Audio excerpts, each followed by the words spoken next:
BMG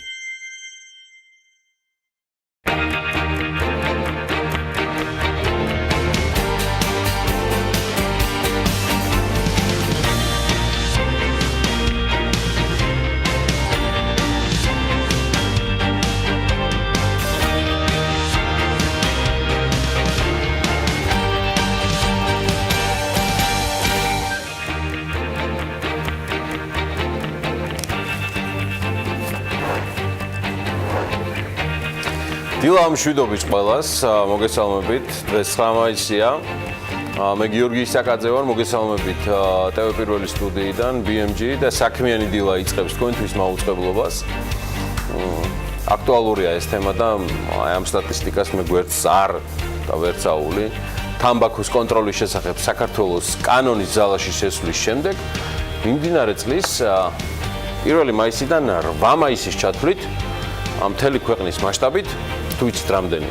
სულ 46 შეტყობინება შევიდა ურჩი წეველების წინააღმდეგ. საპატრულო პოლიციამ კანონის დარღვევისთვის 12 ფიზიკური და 13 იურიდიული პირი დააჯარიმა. 12 ფიზიკური, 13 იურიდიული. სულ 46 ზარი და განაცხადი. მოგეთ, როგორც შინაგან საქმეთა სამინისტროში BMG-ს განუმარტეს, დანარჩენ შემთხვევებში კანონდარღვევის ფაქტი არ დადასტურებულა. ანუ 46 შეტყობინებიდან 25 დასრულდა ჯარიმით და დანარჩენი 21 არ ვიცი, ეთყობა პატრულმა, ვინც დახვდა ზაქრო ქუცნაშვილის მსგავსად იმ ადამიანებმა უპასუხეს, რომ მოწეული არა აქვთ, უბრალოდ გასინჯეს. ხო და 21 შემთხვევაში თან 21 საკრალურია, პატრულიც გაეშვა. ზაქრო, შენ გაიხარე, ჩემო შაქარია კაცო, აი ამ 9 მაისს ჩვენი ასე გახარებისთვის. დღეს 9 მაისია, საქართველოში უქმე დღეა, ფაშიზმზე გამარჯვების დღეა და ჩვენი ვეტერანები, რომლებიც სულ და სულ უფრო ცოტა ნირჩებიან, მათ დიდხან სიცოცხლე და დღეგრძელობა მინდა უსურვო. ეს ვეტერანები ბევრ პოლიტიკოს გაახსენდება და მიაგებენ პატივს წელიწადში ერთხელ გახსენების კვალობაზე. მადლობა ჩვენს ვეტერანებს, არაჩვეულებრივ ბიძიაბაბუებს და ბებიებს აი ამ გამარჯვებისთვის. მსოფლიო ბიზნეს ისტორიებზე სანამ გადავალ, CNN Money გუშინ ძალიან მნიშვნელოვან ინფორმაციას ავრცელებს, რომ კომპანია Nestlé-მ როგორც იქნა, მიიღო ნებართვა და 7 მილიარდ 200 მილიონი დოლარის გადახდას აპირებს იმისთვის, რომ Starbucks-ის პროდუქცია მთელ მსოფლიოში გაყიდოს. Nestlé სოლიდურად არის საკმაოდ წარმოდგენილი ყავის ინდუსტრიაში, Nescafe-ს და Nespresso-ს სახით, იმედია ეხლა რომელიღაცას აგემოვნებთ და თან დილას საქმიანათაც იწყებთ. თუმცა ახალი შეთანხმება Starbucks-ის პაკეტის ყავას გულისხმობს, ხოლო და ის არ შეეხება ადგილზე დამზადებულ პროდუქტს.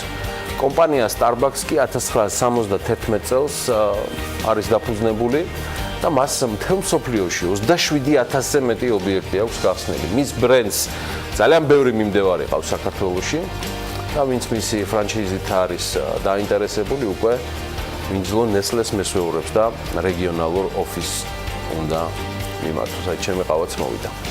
მსოფლიო ბიზნეს ისტორიას როგორც გითხარით, კი არანაკლებ ძვირადღირებული გარიგებები ახსოვს და დარწმუნებული ვარ, რეკორდი ჯერ მოხსნილი არ არის და წინ კიდევ ბევრი საინტერესო გველოდება. მოდი 2017 წლის ყველაზე მნიშვნელოვან და ყველაზე მსხვილ გარიგებებს გადავხედოთ. წლევანდელისთვის ჯერჯერობით ნაადრევია, ნუ ვიჩქარებთ. გასულ წელს ჩიპების მწარმოებელი ამერიკული კომპანია Qualcomm-ის და მისი კონკურენტის Broadcom-ის გარიგება არა მხოლოდ კომპანიის ხელში ჩაგდებას გავდა, არამედ ფაქტობრივად მე მგონი წლის დეტექტივი იყო. ნოემბერში Qualcomm-ის დირექტორთა საბჭომ 130 მილიარდი დოლარის ოდენობის გარიგებაზე ერთსულოვნად თქვა ვარი, თუმცა Broadcom-მა უკან არ დაიხია და იმისთვის რომ ყველაზე დიდი გარიგება დაფიქსირებულიყო, დირექტორთა საბჭოს არსებულ შემადგენლობას, რომელმაც ვარი თქვა 130 მილიარდ დოლარზე, უკალებლივ შეცვლას დახპირდა, თუმცა ნუ ჯერჯერობით შედეგს ვერ მიუღწევია, მაგრამ 130 მილიარდის ნასყიდობა ძალაშია. Qualcomm-ს და Broadcom-ს შორის დიახ. მეორე და ძალიან მნიშვნელოვანი გარიგება, თუ ვინც ადევნებდით თვალყურს, გახლავთ გასულ წელს ამერიკულმა კომპანია Walt Disney 52 მილიარდ 400 მილიონ დოლარად რუპერტ მერტოკის ჰოლდინგის 21st Century Fox-ის აქტივების შეძენასთან დაკავშირებით დაადასტურა და განცხადებაც იყო ამ თემაზე. კონტრაქტის პირობების მიხედვით Disney მიიღებს კინო და სატელევიზიო სტუდიებს, საკაბელო ქსელებს, საერთაშორისო სატელევიზიო ბიზნესს, სხვა შორის Fox-ის კუთვნილ აქტივებს. ტელეკომპანია Sky-ს, კინოსტუდია 20th Century Fox, ასევე National Geographic-ის არხს. გარდა ამისა, Disney-ის გადაცემა უკლებლივ ყველა საავტორო უფლება Marvel-ის, Futurama-ს, Simpsons-ის ყველა პერსონაჟზე. 52,400,000.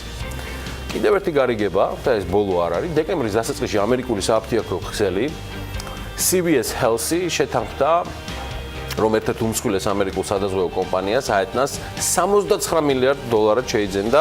ეს გარიგება CBS საშუალებას მისცემს Amazon-ის კონკურენციისგან დაიცვას თავი, რომელიც ასევე მედიკამენტების გაყიდვას იწყებს. 2017 წელს კი გერმანულმა სამშენებლო კომპანიამ Hochtief 19 მილიარდ ევროთ ესპანური კომპანიის Albertis-ის შეძენას ადასტურებს და ამით ფაქტიურად მათ იტალიური კომპანიის Atlantiasთან გარიგება ჩაშალეს, ასე რომ ამის დოლარში რო გადავიყანოთ, სავარაუდო ღირებულება კი არა და რეალურად თითქმის $42 მილიონი, 41 მილიარდ 700 მილიონი.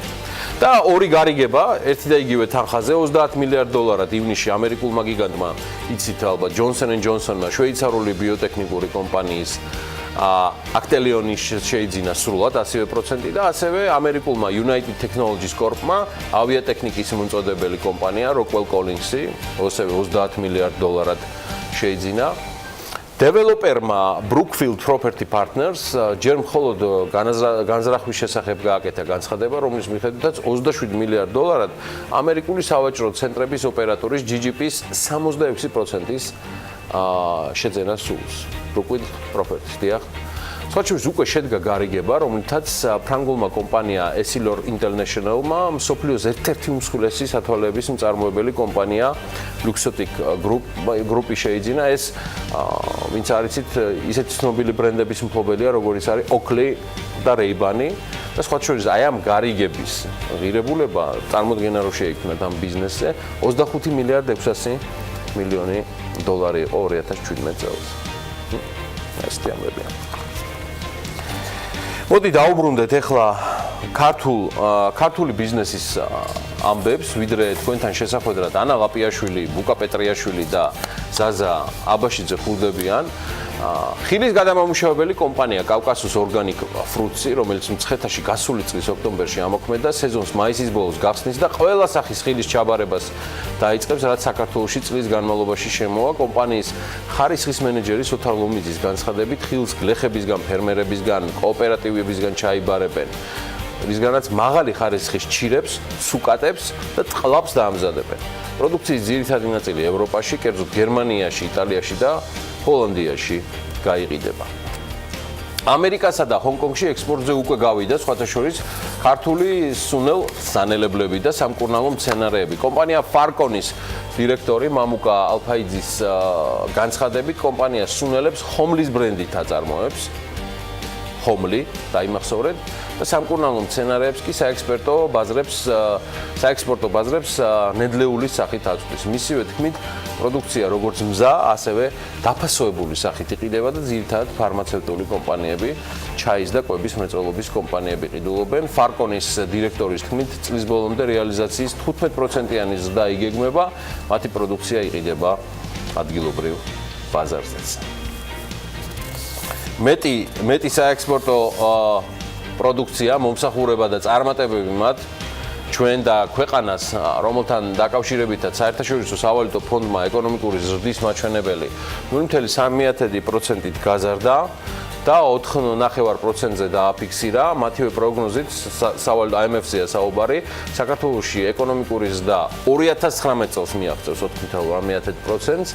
ამასთან ფონდის პროგნოზით მიმდინარე წელს საქართველოში ინფლაციის დონე 3.6% იქნება, ხოლო მომდევნო წელს ის შემცირდება 3%-მდე. 2017 წელს მსოფლიო ეკონომიკა ჯამში 3.8%-ით გაიზრდება. ევროზონის ეკონომიკა 2017-ზე მოსაოდნელზე მეტად გაიზარდა და ესეც წინასწარი მონაცემებით ტენდენცია მიმდინარე წლის პირველ კვარტალშიც გაგრძელდება, რაც დასაქმების რაც დასაქმების ზრდასა და საინვესტიციო განწყობების გაუმჯობესებაში გამოიხატება. იმავდროულად გაზრდილია კერძო განკარვადი შემოსავლები, სამოხმარებლო ნდობა, IMF-მა ევროზონის რეალური GDP-ის პროგნოზი 2018 წლისთვის 2.4%-ით განსაზღვრა, ესეც ჯამში მატება არის 0.2%. საერთაშორისო სავალუტო ფონდის ძალიან ვრცელ მიმოხილვას და პროგნოზ ქვეყნების მიხედვით Forbes-ის მკითხველი სრულად Forbes-ის ქართული Forbes-ის ვებგვერდზე გაეცნობა საქმიანი დილის მაყურებლებისთვის კი უკვე დრო არის რომ თავიდან ბოლომდე შემომეხიდოს ანა დილამშვიდობის ანა ლაპიაშვილი ქალბატონებო და ბატონებო დილამშვიდობის გეორგი ბოლო 1 წლის განმავლობაში მაღალმა ეკონომიკურმა აქტივობამ მაგალითად ჩვენს მეზობელ თურქეთში თუ თურქეთით დავიწყებთ გადახურების რისკები შექმნა ასეთი არის ყოველ შემთხვევაში IMF-ის ანგარიში მოხსენიებული განსაზღვრება. საქართველოს ეროვნული ბანკის ინფორმაციით კი წლიური ინფლაცია 10%-ის ფარგლებშია, ხოლო მიმდინარე ანგარიშის დეფიციტი მაღალი შიდა მოთხოვნის პირობებში განუხრელად ღრმავდება. მშპ-ს 7%-იანი ზრდის უკან აქტიური ფისკალური სტიმული დგას, რაც საინვესტიციო წრეებში გარკვეულ შიშებსაც აჩენს. გავლენიანმა საკრედიტო სააგენტო Moody's-მა მაგათად მარტის დასაწყისში ქვეყნის სუვერენული რეიტინგი შეამცირა, რაც მომავალში უცხოური შემოდინებებით მიმდინარე ანგარიშის დეფიციტის დაფინანსების და საგარეო ვალის მომსახურების გართულების კუთხით შესაძლოა მნიშვნელოვანი დაბრკოლებაც აღმოჩნდეს. IMF-ის შეფასებით 2018 წელს თურქეთის რეალური ეკონომიკა 4.4%-ით გაიზრდება. იდეაში ანა ალბათ არც უკრაინა უნდა დაგვავიწყდეს, რომლის ეკონომიკაც ნელი ტემპით აგრძელებს ზოგადად გაჯანსაღებას. აქ განვითარებაზე მეცხრე ჯერ რთულია საუბარი, თუმცა ბოლო მონაცემებით რეალური მშპ-ს ზრდა გასულ წელზე უკეთესი აღმოჩნდა, ვიდრე მოსალოდნელი იყო 2.5%-იან ზრდაში. მნიშვნელოვანი წვლილი ჰქონდა სახელმწიფო დანახარჯებს და ინვესტიციებს. სავალუტო ფონდმა რეალური მშპ-ის პროგნოზი 2018 წლისთვისაც უცვლელად დატოვა 3%-იან, 3.2%-იან ნიშნულზე და სამოხმარებლო ფასების ინფლაცია გასული წლის განმავლობაში ორნიშნა დონეზე მერყეობდა და არსებული პროგნოზით 2018 წელსაც ათზე ოდნავ მაღალი იქნება. სავალუტო ფონდმა რუსეთის 2018 წლის მთლიანი შიდა პროდუქტის ზრდის პროგნოზი, აგერ არის ესეც გრაფიკზე უცვლელი დატოვა. თებერვალში რეკორდულად დაბალი ინფლაციის მიღწევის შემდეგ რუსეთში 2.2%-ზეა საუბარი. მარტში სამოხმარებლო ფასების ინდექსი ქვეყანაში 2.4%-ით გაიზარდა და ფონდი აპროგნოზებს ოდნავ მაღალ ნიშნულს 2018 წლის ბოლოს ეკონომიკური ზრდისა. გიორგი, ბოლო მონაცემებით სომხეთის ეკონომიკური აქტივობა კიდევ ერთი ქვეყანა ჩვენი სამეზობლოდან 2018 წლის პირველ კვარტალში 2017 წლის ბოლოს დაფიქსირებული ზრდის მნიშვნელოვან მაჩვენებელთან შედარებით ოდნავ არის შენელებული. ძირითადად ინდუსტრიული დარგების ზრდის ტემპის შემცირებამ გამოიწვია ეს, მაშინ როცა მომსახურების სექტორი ისევ მძლავრ ზრდას განაგრძობდა. IMF-ის განახლებული პროგნოზი სომხეთის წლიური ეკონომიკური ზრდის შესახებ 0.5%-ით მაღალია წინა პროგნოზთან შედარებით და 2018 წლისათვის ის 3.4%-ს უტოლდება. კიდევ უნდა შეგახსენოთ, რომ რამდენიმე კვირიანი ნებათახელვის შემდეგ სომხეთს უკვე მოქმედი პრემიერიც ყავს, ის ნიკოლ პაშინიანია. ნამდვილად, სხვათა შორის ეს პაუზა, ჩემი და შენი პაუზა არა, რეალურად რაც სომხეთში მოხდა, ეს რამდენიმე კვირიანი ნებათაღელვა ეთყობა, მაინც დასაჭერი იყო ეს პაუზა, რადგან დამტკიცებამდე რამდენიმე დღით ადრე პაშინიანს შეხვედრები ჰქონდა სხვადასხვა ქვეყნების ელჩებთან, მათ შორის საქართველოს ელჩთან სომხეთში, ადგილობრივ მმართველობასთან, რის შემდეგაც აი ესეთი განცხადება გააკეთა, რომ სომხეთის ხელისუფლებაში მოსვლის შემდეგ ადგილი არ ექნება ანა სახელისუფლებო ვენდეტას, ვიცი შენი ნერვიულებ და მის მთავრობაში ასევე არ იქნებიან ოლიგარქები. აი ამაზე განსაკუთრებით დემური ნერვიულობს. ისე მინდა დავამატოთ ისიც, რომ ნავთობის საერთაშორისო ფასების მკვეთრი შემცირების გამო აზერბაიჯანის ეკონომიკამ 2015-16 წლებში რეცესია განიცადა. 2017 წელს რეალური მშპ-ის ზრდის მაჩვენებელი დადებითი იყო, დაახლოებით 0.1% და გაუმჯობესება მიმდინარე წლის დასაწყისშიც დაფიქსირდა. აზერბაიჯანის რეალური GDP-ის ზრდის IMF-ის პროგნოზი კი 2018 წლის წინა პროგნოზთან შედარებით 1.3-დან 2%-მდეა გაუმჯობესებული. საკმაოდ დიდი ზრდა არის დაფიქსირებული სხვა წინა შემთხვევებისგან განსხვავებით, რომელზეც ზრდის მაჩვენებელს აღნიშნავდით ამ დროისათვის. რეგიონის ქვეყნებიდან საქართველოს ეკონომიკური ზრდის პროგნოზი ერთ-ერთი ყველაზე მაღალია და მხოლოდ უზბეკეთს და თურქმენეთს ჩამორჩებით ამ წუთში, ისე უზბეკეთზე გამახსენდა თურქმენეთზეც იდეაში და ბუკა პეტრიაშვილის გასული კვირის სტუმრობაზე. არ ვიცი თუ ნახეთ თურქეთის უმაღლესი პირის მიმართვა უზბეკეთში ძმები არველაძეებისადმი რეჯეპ ტაიპ ერდოგანზეა საუბარი, ხო და ვისაც არ გინახავთ, აი აგერ ჩემო ბატონო, სუბტიტრებით არის, ქართული სუბტიტრებით და არაფრით არ გაგიჭირდებათ დათკბეთ ამ ვიდეოთი.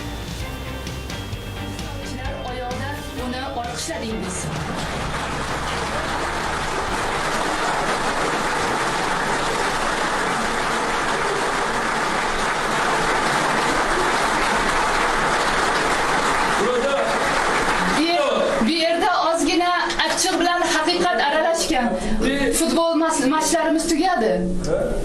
Şimdi de çalıştırıyorlar. Şimdi Özbekistan'da işletici yaptı ve bir yerde trenerlik oluyor.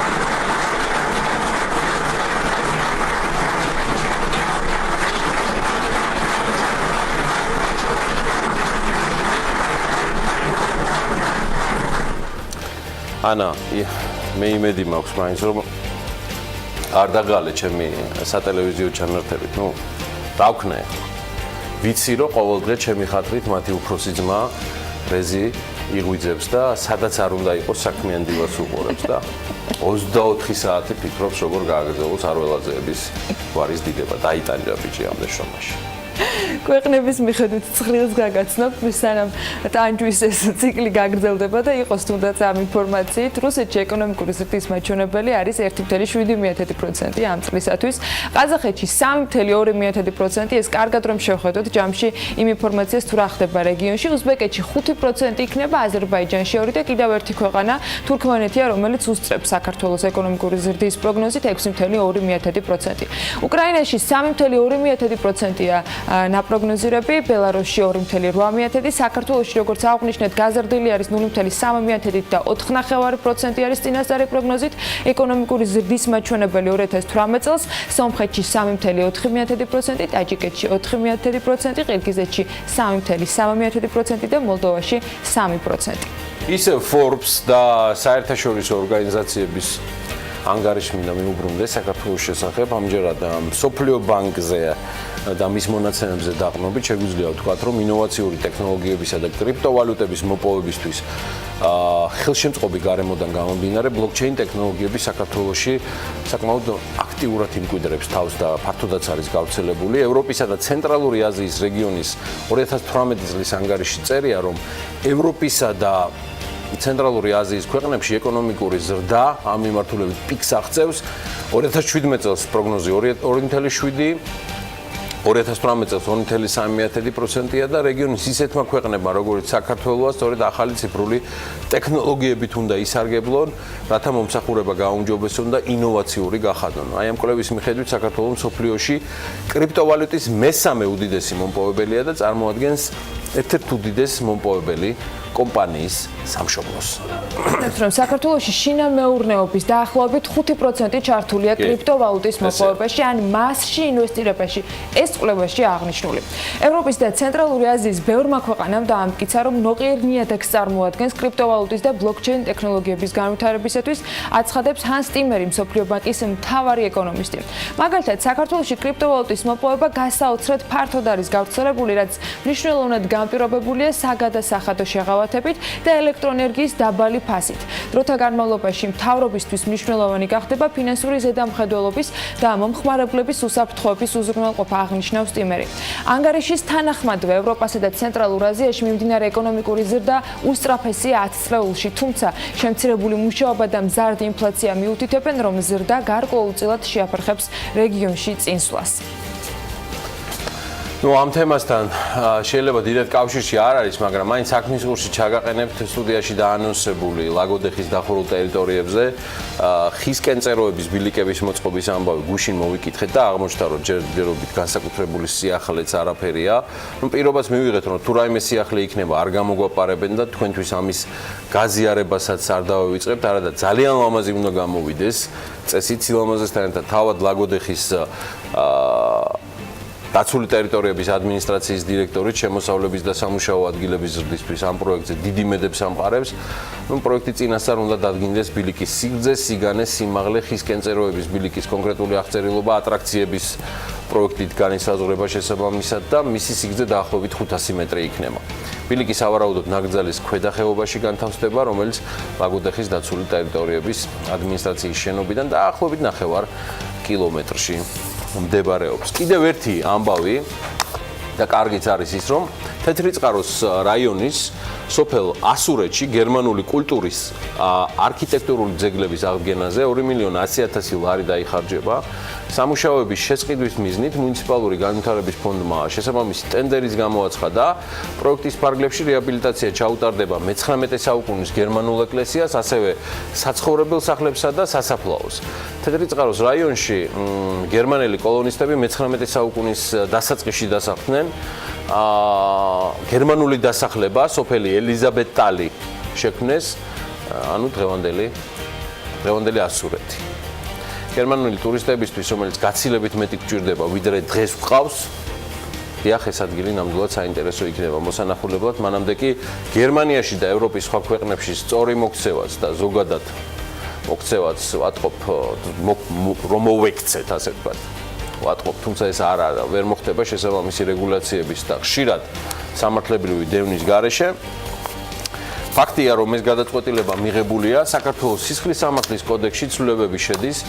ცვლილებების მიზანია ხელი შეუშალოს საქართველოს მოქალაქეთა უცხო ქვეყნის საზღვარზე უკანონოდ გადაყვანას, ასევე მათთვის უცხო ქვეყანაში უკანონოდ ყოფნას. მიზეზი ბოლო პერიოდში ქართველ თავშესაფრის მაძიებელთა რაოდენობასა და ქართველთა მიერ ჩადენილი დანაშაულის მზარდი სტატისტიკა გახდა, რის გამოც ევროკავშირის ცალკეული ქვეყნების მხრიდან კრიტიკა მიმატა. საქართველოს მოქალაქეის უცხო ქვეყანაში უკანონო მიგრაციისთვის შესაბამისი პირობების შექმნისთვის სისხლის სამართლებრივი პასუხისმგებლობა დაწესდება, კერძოდ საზღვარზე უკანონოდ გადაყვანისთვის ან და მისთვის უცხო ქვეყანაში უკანონოდ ყოფნისთვის ხელის შეწყობა და საქართველოს მოქალაქის მიერ უცხო ქვეყანაში თავშესაფრის მიღების უფლების ბოროტად გამოყენებისთვის შესაბამისი პირობების შექმნა გამოიწვევს თავისუფლების აღკვეთას ვადით 3-დან 6 წლამდე. და განმეორებით ჩადენის შემთხვევაში ეს გამოიწვევს უკვე თავისუფლების აღკვეთას ვადით 5-დან 8 წლამდე. ორგანიზებული ჯგუფის მიერ ამ ქმედების ჩადენა კი იწვევს თავისუფლების აღკვეთას 7-დან 10 წლამდე. ასე რომ გაფრთხილდით ქართველნო, რანო და სპანო. შევბერეთ უკვე სხვა ამბებით, დავიწყოთ უკვე ნელ-ნელა ძირითადი თემები, რომელსაც სხვადასხვა ჰედლაინების სახით შემოგთავაზებთ. ძირითადად გვექნება საუბარი უკვე გადაცემაზე და ამ ჰედლაინებს მოდი ცოტა ხანში, მაგრამ მოდი მაინც დავინტერესდეთ რა გვაქვს საინტერესო დღევანდელ გადაცემაში, მე მოპატიეთ საეთერო ბანერვიულე, ხა ისევ ვიდეო ანონსი იყოს, მოდი რექტაიმზე იქნებ განვიტვირთოთ, ცოტა ვნახოთ რა გვიგლის ეს საინტერესო საქმიან დილაში. 9 მაისს დილას საქმიანად იწყებენ მიხეილ სოხაძე, ალექსანდრე ცინცაძე, ალექსი პეტრიაშვილი და მისი სტუმარი ჯასტინ მაკენზი სმიტი. ზაზა აბაშიძე და ბექა ბაციკაძე ვარლამ ლიპარტელიანს მასპინძლობენ. დილიდან გსტუმრობს ლევან თევდორაძე. დილა საქმიანია TV პირველზე.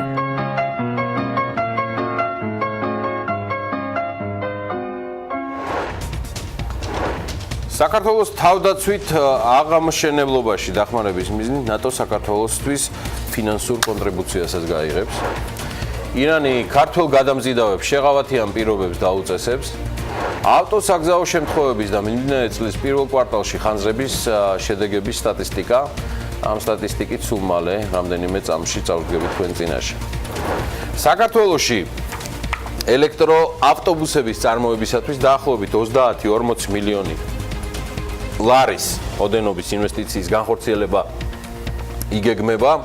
ამის შესახებ საქმის კურსის ეთერში კომპანია ფრეგობასის დირექტორმა და მმართველმა პარტნიორმა მურმან პატარაიამ განაცხადა, მისი თქმით დეტალური ინფორმაცია იმის შესახებ, როდის დაიწყება ელექტროავტობუსების წარმოებელი ქარხნის მშენებლობა საქართველოში, კონკრეტულად რა ადგილას აშენდება და როდის გვექნება უკვე პირველი ელექტროავტობუსი ადგილობრივი წარმოებისა, მიმდინარე თვეში გახდება ცნობილი. მე შეგახსენებ, რომ ქარხნის ასაშენებლად 4 ლოკაციაა შერჩეული, აქედან ერთი თბილისში, სავარაუდო, 2-იც რუსთავში, ხოლო ერთი გარდაბნის ტერიტორიაზე და აი კონკრეტული ლოკაციის შესარჩევად ერთგვარი კვლევის ჩატარება არის საჭირო და ის მიმდინარეობს, თუმცა როგორც რამდენიმე კვირის წინ ამ კომპანიის მმართველმა პარტნიორმა მურმან პატარაიამ განაცხადა, დიდი ალბათობით ალბათ ქარხანა რუსთავში აშენდება.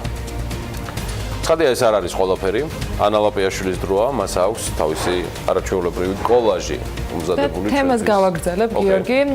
ფრეგობასის პირველმა ელექტროავტობუსმა დედაქალაქში მგზავრების გადაყვანა უკვე დაიწყო. პირველად 61 ნომრის მარშრუტზე, შემდეგ კი უკვე სხვა მარშრუტებზეც იმოძრავებს. მგზავრობა სატესტო რეჟიმშია და ის ჯერჯერობით უფასო იქნება. ამ ელექტროავტობუსის წარმატებით ოპერირებაზე დამოკიდებული საქართველოში ელექტროავტობუსების წარმოების დაწყებაც არის. ფრეგობასი ჩინურ კორპორაციასთან ერთად და გერმანულ ევროპასთან ერთად, როგორც შენ აღნიშნე, საქართველოში უკვე საწარმოს აშენებას და 40 მილიონ ლარამდე ინვესტირებას გეგმავს. წლის ბოლომდე კი მერია 100 ახალ ავტობუსს შეიძენს. ტენდერი ავტობუსების შესყიდვაზე გამოცხადა გამარჯვებულმა კომპანიამ 2018 წლის 25 დეკემბრამდე ეტაპობრივად 100 евро 6 სტანდარტის 10 მეტრიანი და 3-კარიანი დიზელის საწვავზე მომუშავე და შეზღუდული შესაძლებლობის მქონე პირებზე ადაპტირებული ავტობუსით უნდა უზრუნველყოს ქალაქი. ტექნიკური პირობების მიხედვით ავტობუსები უნდა იყოს 2018 წელს გამოშვებული ერთი მარკის და მოდელის და მათი გარბენი 1700 კილომეტრს არ უნდა აღემატებოდეს. წლის ბოლომდე პრეტენდენტმა თბილისის მერიას პირველ ეტაპზე უნდა მიაწოდოს 69 ავტობუსი, ხოლო მეორე ეტაპზე უკვე 31. 100 ავტობუსის შესყიდვის სავარაუდო ღირებულება კი ჯამში 45 მილიონ ლარს უტოლდება. მერიის ინფორმაციით, მომავალი 3 წლის განმავლობაში თბილისის ადგილობრივი თვითმმართველობა სულ 700 ახალ ავტობუსს შეიძენს. საქართველოს ინდუსტრიული ჯგუფი კი ელექტრომობილების პოპულარიზებას გეგმავს. კომპანიამ ეკოლოგიაზე ზრუნვა დაისახა მიზნად, თანამშრომლები კი სამსახურებრივ საკითხებსა და საქმეებზე მათივე გადაწყვეტილებით ეკო-მანქანებით გადაადგილდებიან. უკვე მეორე ელექტროდამტენი დაამონტაჟეს ეზოში და ელექტროდამტენებით აღიჭურვა ასევე ნეოგაზის რამდენიმე გაზგასამართის სადგურიც.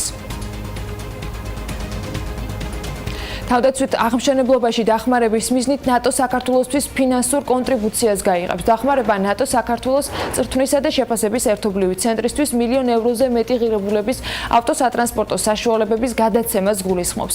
თავდაცვის სამინისტროში გამართულ შეხვედრაზე მინისტრის ალიანსის წარმომადგენლებს საქართველოს თავდაცვის უწყებაში განხორციელებული რეფორმები, განსაკუთრებით კი ნატო საქართველოს არსებითი პაკეტის იმპლემენტაციის პროცესი გააცნეს და აღინიშნა, რომ ამ პაკეტით განსაზღვრული ინიციატივები პროგრესულად ვითარდება. მინისტრმა სტუმარს საქართველოს თავდაცვის უნარიანობის გაძლიერების საქმეში ასევე შეტანილი წვლილისათვის გადაუხადა მადლობა და კიდევ ერთხელ დაადასტურა ინტეგრაციის მისწრაფება, რაც ქვეყნის უსაფრთხოების გარანტსა და დემოკრატიული განვითარების მნიშვნელოვან გზას წარმოადგენს. ექს-ბანკირი გიგა კაციაკი საქმიანობას უკვე რეგიონული განვითარების და ინფრასტრუქტურის სამინისტროში განაგრძობს. ის მინისტრის მოადგილედ დაინიშნა. 2012-17 წლებში კაცია TBC ბანკში კორპორატიული დირექტორის მოადგილედ მუშაობდა, მანამდე ის ამავე ბანკში გენერალური დირექტორის მრჩეველიც იყო. იქამდე 2009 წელს VTB ბანკის ვიცე-პრეზიდენტის თანამდებობას იკავებდა. ირანი ქართველ გადამზიდავებს შეღავათიან პირობებს დაუწესებს. გადაწყვეტილება პირველი ვიცე-პრემიერის ირანში ვიზიტისას არის მიღებული. დიმიტრი ქუმსიშვილის ირანში ყოფნისას გამართული ქართული ირანული საავტომობილო ტრანსპორტის კომისიის ხდომაზე მიიღეს ეს გადაწყვეტილება. ქართულ გადამზიდავებს ირანის ნებისმიერ პორტში შესვლის და ტვირთვის აღების უფლება ექნებათ. შეთანხმება ასევე ითვალისწინებს ქართული მანქანებისათვის ირანში შეძენილ საწვავზე 70%-იან ფასდაკრებას, რაც ქართული გადამზიდავების კონკურენტ უნარიანობას ამ ბაზარზე გაზრდის. ეს შეხვედრები იყო ძალიან იმედისმომცემი, ძალიან წარმატებული და შედეგზე ორიენტირებული. ჩვენ მომავალში ვნახავთ ესე იგი ძალიან ხელშესახებ შედეგებს ყველა ამ დასახელებული მიმართულებით, რომელიც კიდევ უფრო ინტენსიურს გახდეს ორ ქვეყანას შორის სავაჭრო-ეკონომიკურ თანამშრომლობას. პირველი ივლისიდან კვირაში სამჯერადი სიხშირით ბუქარესტი თბილისის მიმართულებით ფრენებს რუმინული სახელმწიფო ავიაკომპანია ტარომი განახორციელებს. გადაწყვეტილება რუმინული ავიაკომპანიის ეკონომიკის და მდგრადი განვითარების სამინისტროს საქართველოს აეროპორტების გაერთიანების წარმომადგენლებთან შედგა. როგორც შეხვედრის დასრულების შემდეგ აეროპორტების გაერთიანების ბიზნეს განვითარების მენეჯერმა აღნიშნა, რუმინეთის სახელმწიფო ავიაკომპანია ტარომთან მოლაპარაკებებს 2015 წლიდან აწარმოებდნენ და პირდაპირ საჰაერო მიმოსვლის დაწყება იქნება ერთ-ერთი წინ გადადგმული ნაბიჯი ორ ქვეყანას შორის ურთიერთობის განვითარებისას. მიმდინარე წლის პირველ კვარტალში ხანძრების შედეგად 25 ადამიანია გარდაცვლილი, 77-მა კი სხვადასხვა სახის დაზიანება მიიღო. სულ იანვრიდან მარტის ჩათვლით 2340 ხანძრის შემთხვევა დაფიქსირდა, რის შედეგადაც 121 შენობა ნაგებობაა განადგურებული.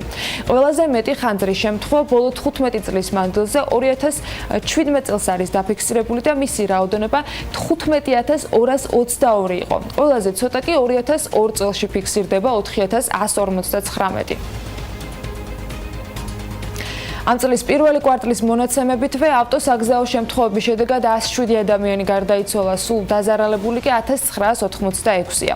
სტატისტიკის სამსახური იტყობინება, რომ სამ თვეში ჯამში 1428 ავტოავარია დაფიქსირდა, საიდანაც სიმთვრალის მიზეზით გამოწვეული არის 54.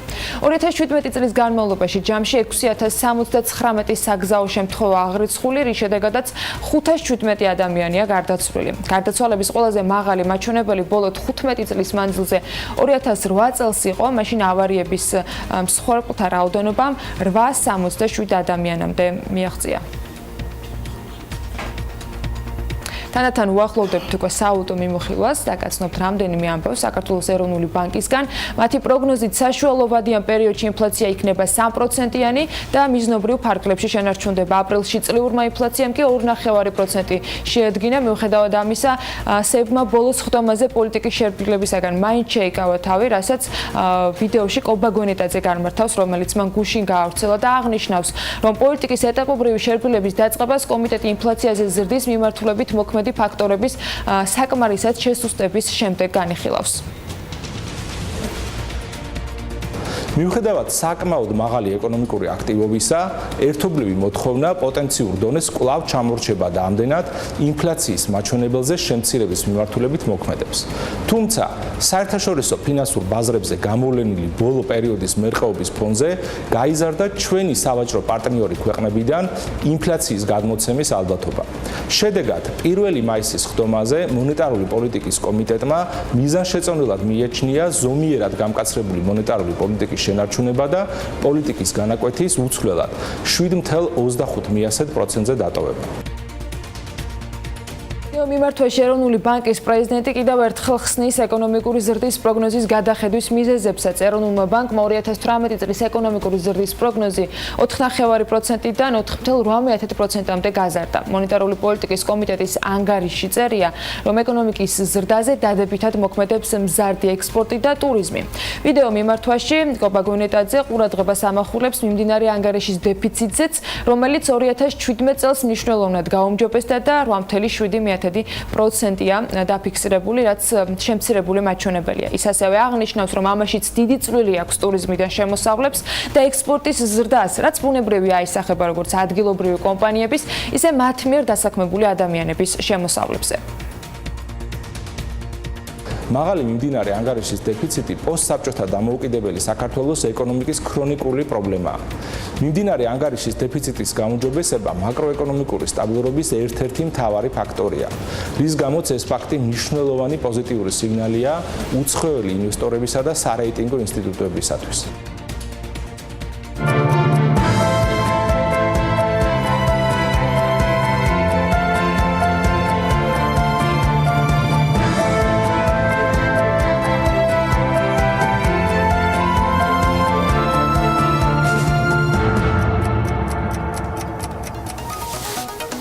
გუშინდელი ოღონდ ვაჭრობის შედეგად დოლარი გაუფასურებულია, ლარი ამ მომენტისთვის ამ ნიშნულს ინარჩუნებს დოლართან, რაც არის 2 ლარი და 44 თეთრი, ევრო 2 ლარი და 90 თეთრზეა, ლირას ფასი 57 თეთრი გახლავთ და ფუნტ სტერლინგი შესაძენად კი 3 ლარი და 31 თეთრი დაგჭირდებათ. მოდი დინამიკაში ვნახოთ ახლა ეს ყველაფერი 2018 წლის პირველ კვარტალში ლარის ნომინალური გაცვლითი კურსი წინა კვარტალთან შედარებით დოლართან მიმართ 4.2%, ხოლო ევროსთან მიმართებაში 4.1%-ით გამყარდა 8 მაისის მონაცემებით 1 დოლარის ღირებულება 2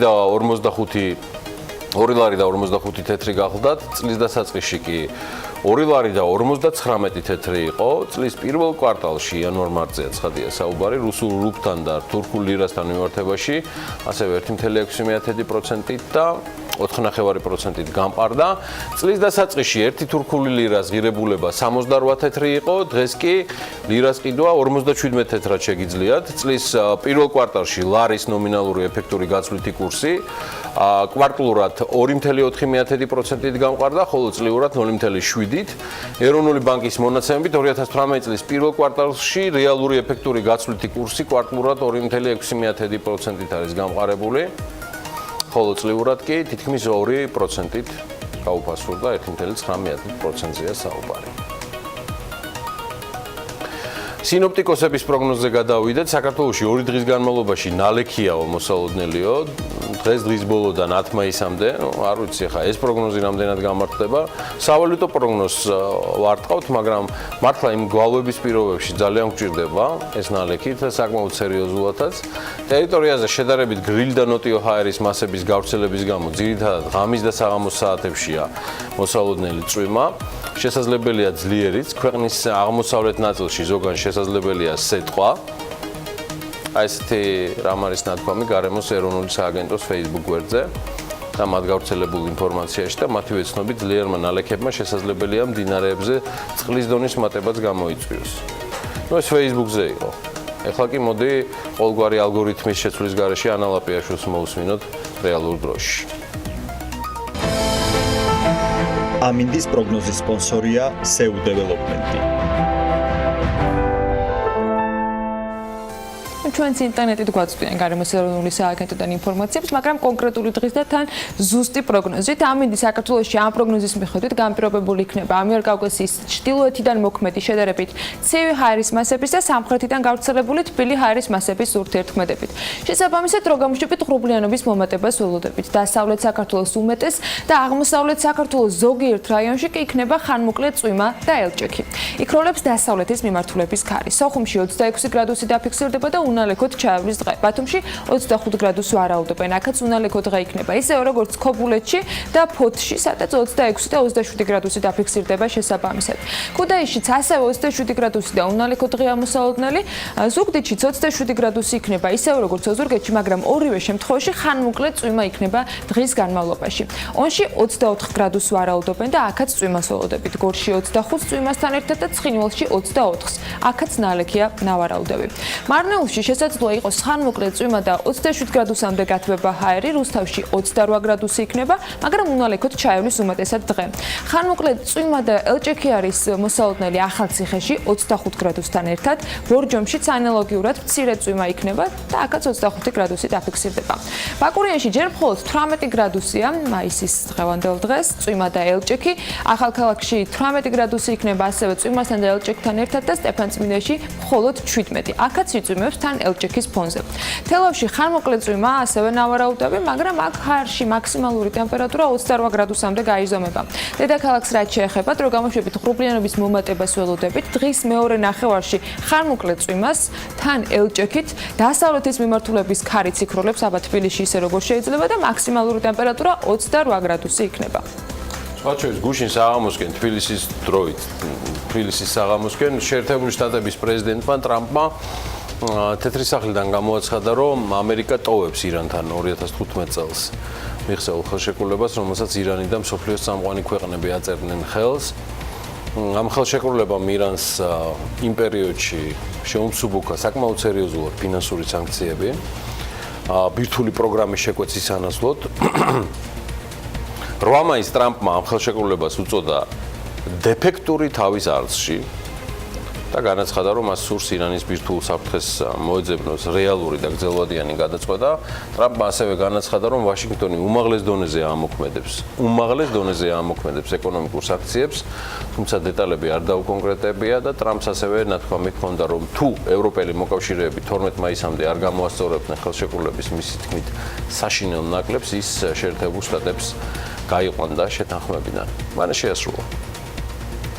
შეერთებულ შტატებთან ერთად ხელშეკრულების ხელმომწერებს შორის იყვნენ გერმანია, საფრანგეთი, რუსეთი, ჩინეთი და ბრიტანეთი. ისინი ვაშინგტონს მოუწოდებდნენ არ დაეტოვებინა შეთანხმება, ამ ქვეყნების აზრით შეთანხმება წარმოადგენდა საუკეთესო გზას, საიმისოდ რომ ირანს ვერ მოეხერხებინა ატომური იარაღის შექმნა.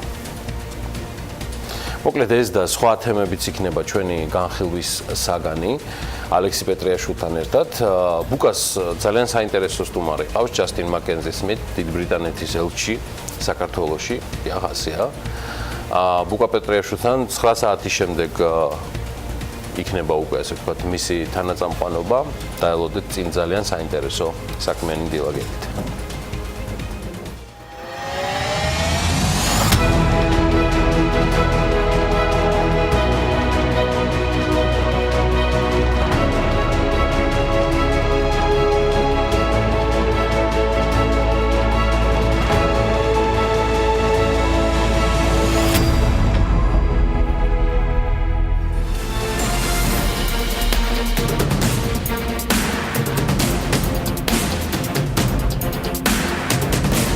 საქართველოდან ექსპორტირებული ხორცის და ცოცხალი ცხოველის რაოდენობა ყოველწლიურად იზრდება. 2016 წელს სწრულფეხა და მსხვილფეხა საქონლის ექსპორტის მაჩვენებელი 203.072 იყო. 2017-ში კი ეს მაჩვენებელი გაორმაგდა და 455.133 შეადგინა.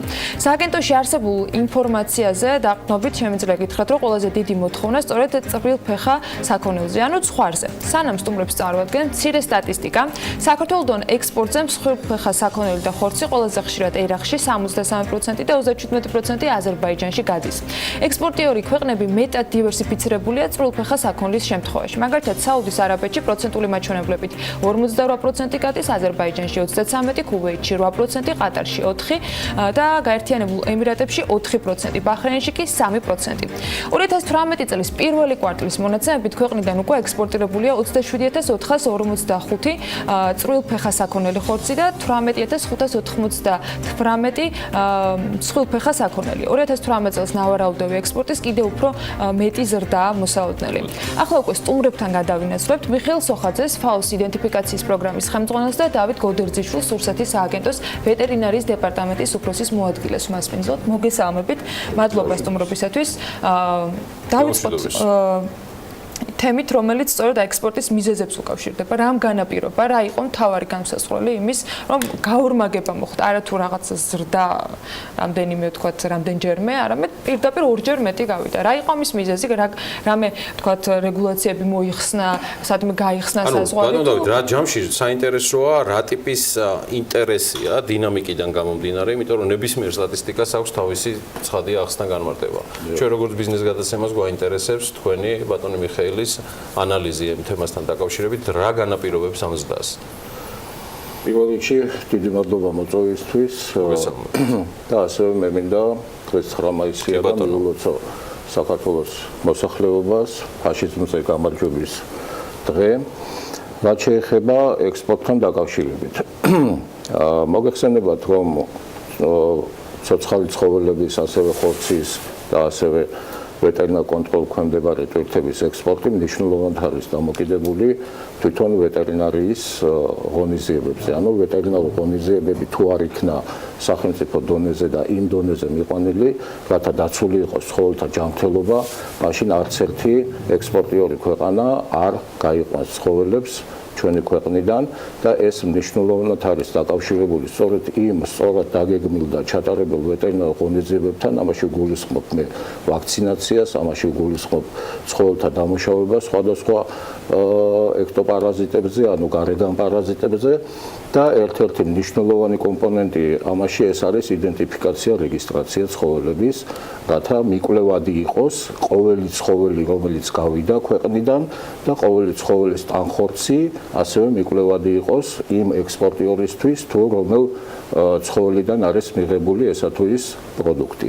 ეს ეხება ასევე არასასურსათო დანიშნულების პროდუქციას, ეს არის მატყლი, ეს არის ტყავი, რომელიც საქართველოსდან გადის ერთ-ერთი პირველია ეს ვეტერინარული კონტროლქვემდებარე პროდუქტებიდან, რომელიც ასევე ევროკავშირის ბაზარზე გავიდა, როგორც მატყლი, ასევე ტყავი. რეალურად აღსრულების პროცესის გამართულმა მუშაობამ განაპირობა სწორედ ამ ბევრი პლუსის არსებობა, რომელიც სტატისტიკის ზრდას განაპირობებდა. მოგეხსენებათ, რომ საქართველოს ეს არის სატრანზიტო ქვეყანა, სატრანზიტო ქვეყნის მნიშვნელოვნად არის დამოკიდებული ვეტერინარულ ღონისძიებებზე, რადგან თუ ვეტერინარიის მხრივ არ იქნა კეთილსაიმედო ქვეყანა, მაშინ ის კარგავს იმ სატრანზიტო მნიშვნელობას, ასევე კარგავს იმ საექსპორტო პოტენციალს, რაც პირდაპირ დამოკიდებულია ქვეყნის ეკონომიკურ განვითარებასთან და ეკონომიკურ ზრდასთან. ამიტომ ეს ვეტერინარიის მნიშვნელობა ქვეყნის ეკონომიკური ზრდის თვალსაზრისით ძალიან მნიშვნელოვანია და ძალიან ყურადსაღებია ეს პროცესი. როცა წვრილფეხა საქონელზე საუბრობთ და ქვეყნების ჩამონათვალს დავაკვირდებით, მარტივი მისახვედრია, ცხარი რატომ აინტერესებთ ამ ქვეყანაში უფრო მეტად და რატომ არის ექსპორტის თქვათ მაჩვენებლები ასეთი მაღალი სხვა ქვეყნებთან შედარებით. მაგრამ ის სიტუაცია, რაც დღეს საქართველოში გვაქვს, ხომ არ ქმნის რეალურად ამ ქვეყნებისათვის დამაკმაყოფილებ პირობებს მხოლოდ და სხვა ქვეყნებისათვის არადამაკმაყოფილებელს ჯერს ეს ხომ არ არის ერთ-ერთი ფაქტორი იმის, რომ სხვა ქვეყნებისგან მოთხოვნილება ამ თქვათ წვრილფეხა ამ სრულფეხა საქონელზე ჯერჯერობით არ არის ისეთი მასშტაბის როგორც სხვა დანარჩენებში. თქვენ როგორც აღნიშნეთ სტატისტიკიდან გამომდინარე, მნიშვნელოვნად გაიზარდა ცხვრის ექსპორტი. და მნიშვნელოვნად გაიზარდა სწორედ ისეთ ქვეყნებში, როგორიც არის არაბული ქვეყნები, ასევე ირანი, იმიტომ რომ მოგეხსენებათ, რომ მოხმარება ცხვრის დიდია, მუსულმანურ სამყაროში საერთოდ ცხვრის მოხმარება დიდია და ამიტომ მათ რადგან დაინახეს, რომ საქართველოში არის ჯანსაღი გარემო და არის ჯანმრთელი ცხვარი, ამიტომ გაიზარდა ეს ექსპორტი და ერთი მინდა ასევე დავამატოთ თქვენ რომ სტატისტიკა წარმოადგენთ წლევანდელი ეს იყო პირველი კვარტალი სადაც 27000 იყო ცხვრის ექსპორტი მაგრამ მე შემიძლია დავამატო რომ აი შემდგომი თვის მონაცემით უკვე აპრილის თვის მონაცემით ჩათვლით ცხვრის ექსპორტი ავიდა სადღაც 54000-მდე ანუ ეს ექსპორტი მნიშვნელოვნად იზრდება და 2018 წელს ჩვენ კიდევ უფრო ველოდებით მნიშვნელობა გაზრდას. აქ ძირითადი ფაქტორი არის უკვე დაკლული ცხვრის ექსპორტი. დაახლოებით 7-ჯერ გაიზარდა დაკლული ცხვრის ექსპორტი წინა წელთან შედარებით 2017 წელს. და წელს კიდევ უფრო მეტ ზრდას. ბატონ მიხეილ, გადმოსახედიდან ფაოსი, რომელიც ამ შემთხვევაში უმაღლესი შემფასებელია ძალიან ბევრი მიმართულებისა თქვენ მეორეს მხრივ მიღმა აი მართლაც კეთილსაიმედო ეპიდემიოლოგიური მდგომარეობისა ქვეყანაში ცხოველთა იდენტიფიკაცია რეგისტრაციის სისტემის გამარტივებისა ანუ რაზეც დავით საუბრობდით რა არის კიდევ რა შეგიძლია დაამატოთ როგორც ზრდის განსაზღვრელი მიზეზები მე ვერთები მოგწონს მადლობას მოგახსენებთ მოწვევისთვის რა თქმა უნდა ეს ძალიან დიდი მიღწევა ქვეყნისთვის პირველ რიგში ეს არის დადებითი იმიჯი ქვეყნისთვის როდესაც ვეტერინარული მდგომარეობა ანუ ეპიდემიოლოგიური კეთილსაიმედოობა არის ადგილზე მაგრამ აქ ხაზგასასმელია ის რომ ეს არის ვეტერინარული წარმატება და არა მეცხოველეობის ეს ძალიან ხშირად ეშლებათ ერთმანეთში ეს კიდევ ბევრი ამ კუთხით სამუშაო ეს არის ჯანდაცვა მან მიაღწია ძალიან სწრაფად და სულ რამოდენიმე წელიწადში ეს მზარდი დინამიკა სწორედ ვეტერინარიის ხარჯზე იქნა მიღწეული, თუმცა მეცხოველეობას უფრო ასე ვთქვათ შორს გამიზნული პოლიტიკა ჭირდება და ალბათ ამაზე შესაბამისი უწყებები იზრუნებენ. რაც შეეხება იდენტიფიკაცია რეგისტრაცია აღნიშნული სისტემა ეს არ არის ერთი დაუშვათ ერთი აღებული სოფტი ან რაიმე ცალკე აღებული რგოლი ეს სრული სისტემაა, სადაც რამოდენიმე აუცილებელი შემადგენელი რგოლი მუშაობს. და ეს ხორციელდება შვეიცარიისა და ავსტრიის მთავრობების ხელშეწყობით მათი დაფინანსებით, რაც აპრიორი იმას გულისხმობს, რომ ის სულ თანხმდრაშელი ევროკავშირის მოთხოვნებთან, ხოლო ევროკავშირთან და მოთხოვნებთან შესაბამისობაში არსებული სისტემა ეს იმას ნიშნავს, რომ ის ბაზრები, რომლებიც დღეს არსებობს, კიდევ უფრო მეტად გაიზრდება, კიდევ უფრო მეტად დივერსიფიცირებული იქნება. რა თქმა უნდა, ხშირად ისმის ხოლმე შეკითხვა, რატო არ ხერხება, რატო არ ხდება ევროპაში ხორცის ექსპორტი, თუმცა ამ ეტაპზე ჩემი აზრით, ეს ჩემი სუბიექტური აზრია, უფრო მომგებიანი სწორედ აღმოსავლეთის ბაზრებია და არა ევროპული. ევროპაში ხა ამჯერად მიმდინარეობს მუშაობა და სოციალური სააგენტო ჩართული არის თაფლის ექსპორტი განხორციელება, ესეც ბიზნესის საქმეა. ასე ვთქვათ, ფიქრობთ, რომ სწორედ ვეტერინარ კუთხით ცხოველური წარმოშობის პროდუქცია საკმაოდ დიდი ბაზარი ექნება. ბატონო დავით, ის საუბრიდან გამომდინარე და თქვენ რაც დაამატეთ, გამიჩნდა ეს კითხვა, რომ ერთი მხრივ მივახციეთ სტანდარტს, რომელმაც ზრდის თავისუფლება მოგცა სუფთა ადმინისტრაციული რესურსიდან გამომდინარე. მეორე მხრივ გვაქვს პრობლემა მეცხოველეობის. რამდენად არის ეს საკმარისი და თვითკმარი? მე მესმის, რომ თქვენ შეიძლება არ ახართ პირდაპირ მოპასუხე ამ თემაზე, რომ ეს შეუქცევადი იყოს იმავდროულად, ბატონ დავით, ბატონ მიხეილ. ანუ გულისხმობ, რომ ეს მაინც ლიმიტირებულია, როგორც რაოდენობა, ასევე ალბათ მე ძალიან მომწონს ამ ყველაფრის და, მაგრამ რეალობა რეალურად ალბათ სულ სხვა არის მათი მოცულობიდან გამომდინარე. ისე პრინციპში რახან მე დავიწყე ამ თემას, მე თავისუფლებას ვიცემ დავამატო, რომ რა თქმა უნდა ეს ყველაფერი უნდა გახდეს იმის მასტიმულირებელი, რომ მეცხოვრება განვითარდეს. ეს თავისთავად სადაც მეტი მოგება, მეტი შემოსავალია, იქ უფრო მეტი თანხაც იდება. ამიტომ ვფიქრობთ, რომ მეცხოველეობას უფრო გარკვეულწილად უფრო რამოდენიმე წელიწადი ჭირდება. ეს გზა არ არის, ხო, მე გეუბნები ის გზას აკეთებს, დაკლებში რომ გაგია, მაგრამ ძალიან მალე და თვალშისაცემი. თვალშედეგი არ არის, გასაგები. რამოდენიმე წელიწადი ჭირდება. ასე რომ ვფიქრობ, რომ სწორედ აი ეს შედეგები მეტად დაინტერესებს ბიზნესს, რომ უფრო მეტად მასში იყოს დაინტერესებს.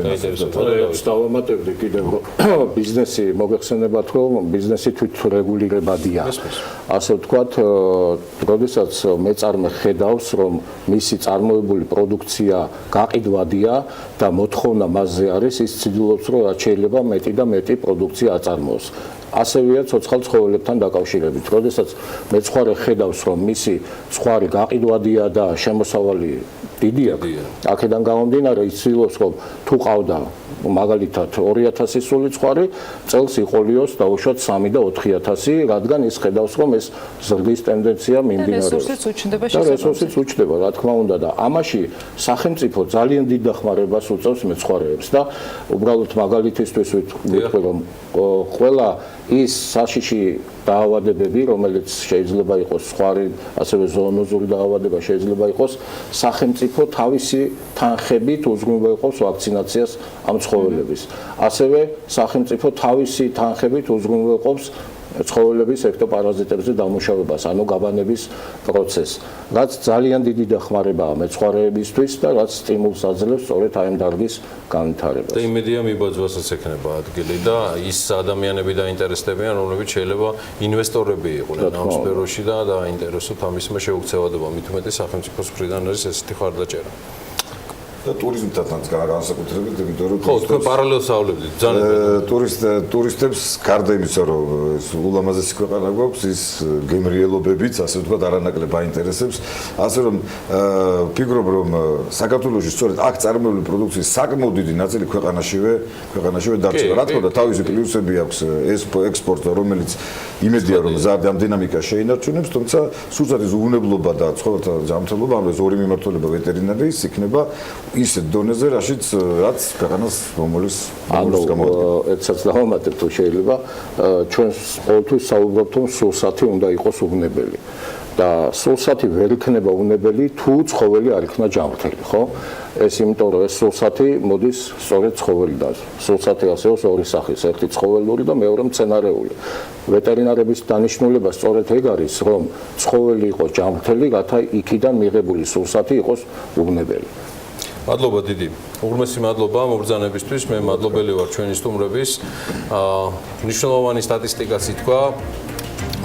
დავით გოდერძიშვილის რუსეთის სააგენტოს ვეტერინარიის დეპარტამენტის უფროსის მოადგილისგან, რაც დაამატა ანამ თავის შესავალში საუბარი იყო, რომ პირველ კვარტალში ექსპორტირებულია 27445 წულფეხა სახონელი და აპრილის მდგომარეობით ეს ციფრი უკვე 44000 გადასდა. და ასევე მე მადლობელი ვარ FAO-ს იდენტიფიკაციის პროგრამის ხელმძღვანელის მიხეილ სოხაძის. ბედნიერ დღეს გისურვებთ ყველას. ჩვენ სულ მალე რეკლამის შემდეგ დალიბრუნდებით სტუდიაში გავაცილებით.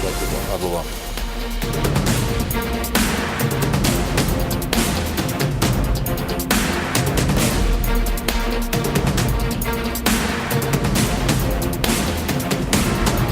საარბიტრაჟო დავებსა და უცხო ქვეყნის სასამართლოებში მიმდინარე საქმეებთან დაკავშირებით იუსტიციის სამინისტროს 10 მილიონი ლარი გამოეყო. აფხაზეთის ოკუპირებულ ტერიტორიაზე აზიურ ფაროსანასთან საბრძოლოდ პესტიციდები და აღჭურვილობა გაიგზავნა. საქართველოს რეგიონული განვითარებისა და ინფრასტრუქტურის სამინისტრომ კი აბასთუმანში რამდენიმე ინფრასტრუქტურული პროექტი ერთდროულად დაიწყო. ბიზნესი ახლების მეორე კოლაჟით ვაგრძელებთ საქმიან დილას თეატრულუკიანის უწყებას მთავრობის სარეზერვო ფონდიდან დაახლოებით 10 მილიონი ლარი გამოეყო. BMG-ის მიერ მთავრობის ადმინისტრაციიდან გამოთხოვილი ინფორმაციის მიხედვით ეს თანხა წულუკიანის უწყებას საერთაშორისო საარბიტრაჟო დავებსა და უცხო ქვეყნის სასამართლოებში მიმდინარე საქმეებთან დაკავშირებით სახელმწიფოს წარმომადგენლობის განხორციელების მიზნით გამოუყვეს. მათ შორის არის ადამიანის უფლებათა ევროპულ სასამართლოში მიმდინარე საქმე საქართველო-რუსეთის წინააღმდეგ, რომელიც 23 მაისს უნდა გამოცხადდეს. 2 თებერვლი დათარიღებული განკარგულების მიხედვით კი მას ხელს პრემიერ-მინისტრი აწერს მთავრობის სარეზერვო ფონდიდან იუსტიციის სამინისტროს 3.192.200 დოლარის და 554.600 ფუნტი სტერლინგის ექვივალენტი ლარი გამოეყო.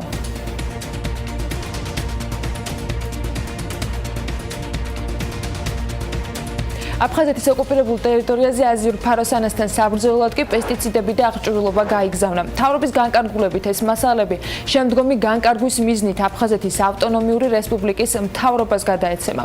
კერძოდ ოკუპირებული ტერიტორიებისათვის გათვალისწინებულია 20,000 ლიტრი ბიფენტრინის შემცველი ინსექტიციდი, 500 ცალი ფერომონიანი სატყვარა და 20 ცალი ზურგსაკიტი.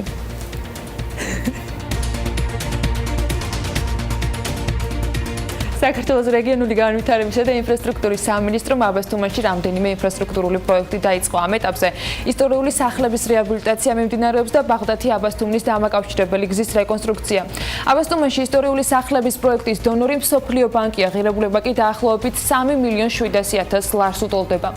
მუნიციპალური განვითარების ფონდის პროექტი ითვალისწინებს დაბა აბასთუმნის ცენტრალურ ქუჩაზე არსებული მე-18 საუკუნეებში აშენებული 18 ისტორიული სახლის რეაბილიტაციას და მათი პირვანდელი იერსახით აღდგენას. კინოინდუსტრიის ახალისების კომპონენტის გადაიღეს საქართველოში ფარგლებში 2018 წლის აპრილის მონაცემებით ქვეყანაში 9 ფილმია გადაღებული. პროგრამის ფარგლებში ამ ეტაპზე მუშაობა 4 ფილმზე მიმდინარეობს, მათ შორის ქართულ გერმანულ ფრანგულზე, ქართულ ამერიკულ ნორვეგიულზე, 2 ქართულ ფრანგულზე და 1 ამერიკულ ფილმზე. ასევე მიმდინარეობს კიდევ 13 განაცხადის განხილვა. პროექტის განხორციელების შედეგად კი ჯამში 20.700.000 ლარზე მეტი დაიხარჯება ქვეყნის მასშტაბით, გადაღებისას კი დასაქმებულთა რაოდენობა 2000-მდე ადამიანი იქნება. პროფესიული კავშირების გაერთიანება მომეტებული საფრთხის მქონე მძიმე, მავნე და საშიშ პირობებიანი სამუშაოს მთავრობის მიერ წარმოდგენილ ნუსხაში რიგი სექტორების დამატებას ითხოვს. ამ თემაზე საქართველოს დამსაქმებელთა ასოციაციაში შეხვედრაც გაიმართა და BMG-ის დამსაქმებელთა ასოციაციიდან პროფკავშირების მხრიდან სიაზე დამატებითი სექტორის ნუსხა მოგვაწოდეს. მათ შორის არის წარმოების სექტორი, რომელშიც შედის ხორცის წარმოება, რძის წარმოება, მცენარეული ზეთის წარმოება, ფქვილის, შაქრის, ალკოჰოლიანი სასმელების წარმოება, ასევე უალკოჰოლ სასმელების, ჩაის, მაკარონის, თამბაქოს და პურის წარმოებაც. ასევე პროფკავშირები ითხოვენ, რომ ნუსხას დაემატოს კომუნალური მეურნეობა და საყოფაცხოვრებო მომსახურება. 12 მაისს კი ღვინის ფესტივალია დაგეგმილი, სადაც მისულ სტუმრებს 2017 წლის მოსავლის დაგემოვნების შესაძლებლობა მიეცემათ. ფესტივალის ორგანიზატორი სიაგო პიტარიშვილის ინფორმაციით, მე-9 ფესტივალზე 131 ოჯახური მარანი და დაახლოებით 100 კომპანია მიიღებს მონაწილეობას. უცხოელ სტუმრებს და ღვინის მოყვარულებს მთაწმინდაზე ელოდებიან. მათ შორის ღვინის მწარმოებლებისათვის და თანამედროვე მსოფლიოში ინტერნეტი ბევრი ისეთი პრობლემის გადაწყვეტის შესაძლებლობას იძლევა, რომლისთვისაც წლების წინ სხვადასხვა სფეროს წარმომადგენლებს, ამ შემთხვევაში ბიზნეს სექტორის წარმომადგენლებს საკმაოდ ვრცელი და რთული გზის გავლა სჭირდებოდათ. კიდევ უფრო ადრე ამ გრძელ გზაში პირდაპირ მნიშვნელობით გრძელი გზა, ზოგჯერ თვეობით სავალიც იგულისხმებოდა. დღეს რეალობა სულ სხვანაირია, მაგალითად, ტექნოპარკში ინოვაციური მაღალტექნოლოგიური პლატფორმის B2C-ის პრეზენტაცია სულ რამდენიმე დღის წინ შედგა. აი, რაშუაშია ტექნოპარკი და ანას ექსკურსია, ასე ვთქვათ, რამდენიმე წლის წინანდელ რიტეილთან ჩვენი სტუმარი ახლა უკვე საქმიანი დილის მაყურებლებისთვის განმარტავს. პლატფორმა B2C არის სრულყოფილი ონლაინ მაღაზიის შექმნის უმარტივესი გადაწყვეტა, რომელიც იძლევა შესაძლებლობას რამდენიმე წუთში მწარმოებელმა პროდუქცია ონლაინ სივრცეში განათავსოს. Business to consumer მომხმარებლამდე უმოკლესი გზა და ჩვენი გზამკვლევი დღეს დილიდან ალექსანდრე ცინცაძე იქნება, იგი გახლავთ B2C-ის მმართველი პარტნიორი და სწორედ საქმიანი დილის სტუდიიდან გვერდება ახლა ჩვენ. ალექსანდრე, მოგესალმებით დილამშვიდობის. მოგესალმებით. თუ შეიძლება ცოტა მეტი ამ პლატფორმის შესახებ მიუხედავად იმისა, რომ მაქსიმალურად ვეცადეთ მეც და ჩემი თანაძამყვანიც, რომ შესავალში აგვეხსნა რა არის მისი უპირატესობები და რატომ არის იგი განსაკუთრებულად კომფორტული, სწრაფი და მარტივი გადაწყვეტა. უპირველეს ყოვლისა, ჩვენ გვაქვს რამდენიმე მთავარი გამოწვევა, რომელიც გადავლახეთ ამ პლატფორმით. ეს ერთი არის მაქსიმალური სისწრაფე და სიმარტივე. ანუ ჩვენ ვაძლევთ ნებისმიერ მეწარმეს, ნებისმიერ დაინტერესებულ პირს შესაძლებლობას იმისა, რომ დამოუკიდებლად 2 წუთში ყოველგვარი დეველოპერების და დამატებითი პროგრამა ყველას გარეშე შექმნას სრულყოფილი ონლაინ მაღაზია და ამისთვის ჭირდება მხოლოდ მისი სახელის მოფიქრება და 2 წუთი. ამის შემდეგ ეტაპზე ჩვენ ვაძლევთ შესაძლებლობას შეავსოს კატალოგები, დაერთოს ნებისმიერი, რაც კი არსებობს ბუნებაში გადახდის სისტემა, დაწყებული საბანკო ბარათებით და დამთავრებული PayPal-ით. ჩვენ ვიღებთ ჩვენ თავზე ჰოსტინგის ხარჯებს და ის კლიენტისთვის აბსოლუტურად ნულოვანი იქნება.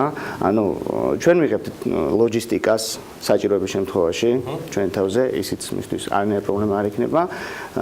პლატფორმა არის სრულყოფილი და რაც ყველაზე მნიშვნელოვანია, რომ ჩვენ ვაძლევთ მეწარმეს შესაძლებლობას, რომ ეს პლატფორმა გადაიტანოს სრულიად ავტონომიურ დომენზე. ანუ მას რაც უნდა ამ მაღაზია შეუძლია ის დაარქვას, ანუ მხოლოდ ქართულ მომხმარებელზე მორგებული ეს პლატფორმა თუ ამ რეგისტრაციის შემდეგ უკვე თქვათ იგივე ბარათების მიბმით და ამ შემდეგ სოფლიოს ნებისმიერი წერტილიდან ხდება შესაძლებელი, რა თქმა უნდა, შიპინგს ამ შემთხვევაში კომპანია უზრუნველყოფს ალბათ. ანუ ამ შემთხვევაში რაც შეეხება საერთაშორისო ესეც გათვალისწინებული გვაქვს, ერთ-ერთი დავიწყოთ იმით, რომ პლატფორმა მრავალენოვანია, გადახდის სისტემებს რაც შეეხება PayPal-ის დაინტეგრირება შეუძლიათ მომხმარებლებს საიტზე, გლობალურად წვდომა ექნება გლობალურ მომხმარებლის სეგმენტზე და რაც შეეხება მიწოდება შეგვიძლია უზრუნველყოთ საერთაშორისო მასშტაბით. ჩვენ გვყავს პარტნიორები, რომლებიც ამას აკეთებენ, ჩვენი ანუ ეს მსხვილი საფოსტო კომპანიები, რომლებიც ამას გააკეთებენ ჩვენი კლიენტებისთვის და მათთვის ეს ტარიფი იქნება ძალიან ექსკლუზიური. ანუ მე რომ დღეს თქვენ გითხრათ სახელი კომპანიის, რომელსაც მინდა რომ ასეთი პლატფორმა გქონდეს და შესაბამისად გამაჩნდეს პროდუქტი, რომლის გაყიდვასაც ვისურვებდი, რამდენ ხანში შევძლებ რომ უკვე ამ ფორმით მოვახდინო რეალიზება ჩემი პროდუქციის. რაც შეეხება მაღაზიის შექმნას, ამისთვის დაგჭირდება ზუსტად 2 წუთი. შემდეგ თქვენზეა დამოკიდებული რამდენ დროს მოვანდომებთ კატალოგების დადებას საიტზე. ანუ ეს არის ყველაზე მნიშვნელოვანი. წესით სტანდარტულად თუ ყველაფერი მომზადებულია, ანუ გაქვთ წინასწარ ფოტოები, იცით რა ფასად უნდა დადოთ ეს პროდუქცია და გაქვთ რაღაც დონით თუ საჭიროებას მოითხოვს აღწერა პროდუქტის თითოეულის, ამისთვის დაგჭირდებათ, რა ვიცი ვთქვათ, 1 დღე. და თუ გიორგიმაც მოინდომა რომ მის მიერ წარმოებული პროდუქცია განათავსოს, ერთსა და იმავე ჩარჩოს თავაზობთ, თქვათ, მე ვთავაზობთ მეც და გიორგისაც? იქ არის გათვალისწინებული დიზაინის რამოდენიმე ვერსია. ანუ ამჟამად ეს არის 2, თუმცა თვეში ერთხელ ერთი ახალი დიზაინი დაემატება. ანუ შეუძლია რომ დიზაინი მოირგოს ნებისმიერმა მეწარმემ იმ შაბლონებიდან, რასაც ჩვენ მას ვთავაზობთ. ანუ ეს იქნება მთავარი რა, რომ ეს უნდა იყოს ძალიან მარტივი პროცესი. ამისთვის ერთი ღილაკის დაჭერაა საქმეში იმით, რომ მთელი საიტის ინტერფეისი შეიცვალოს. ალექსანდრე, ჩვენ ორთავე ვიცით, რომ e-commerce და ეს არ არის წლევანდელი აღმოჩენა და ახლა განსაკუთრებულს არაფერს ვიტყვი, ეს არის ალბათ ერთ-ერთი ყველაზე კონკურენტული სივრცე. უდაოდ თქვენი უპირატესობა არის, რომ გლობალურისკენ მიდიხართ, ამას მნიშვნელოვნად და ერთმნიშვნელოვნად მინდა გავუსვა ხაზი, თუმცა რა არის ის კონკურენტული უპირატესობა, რაც B2C-ს გამოარჩევს? ეს რეალურად მხოლოდ დასაწყისია საიმისოთ, რომ ამ შემთხვევაში ის ამოიქოქოს ქართულ ბაზარზე და ვინ წარმოგიდგენიათ, ვინ არიან თქვენი მთავარი კონკურენტები? ამჟამად შეიძლება ითქვას, რომ მსგავსი ტიპის ჩვენ მიზნად და ჩვენ კონკურენციას ვხედავთ უფრო არა ადგილობრივი კომპანიებიდან, არამედ საერთაშორისოდან.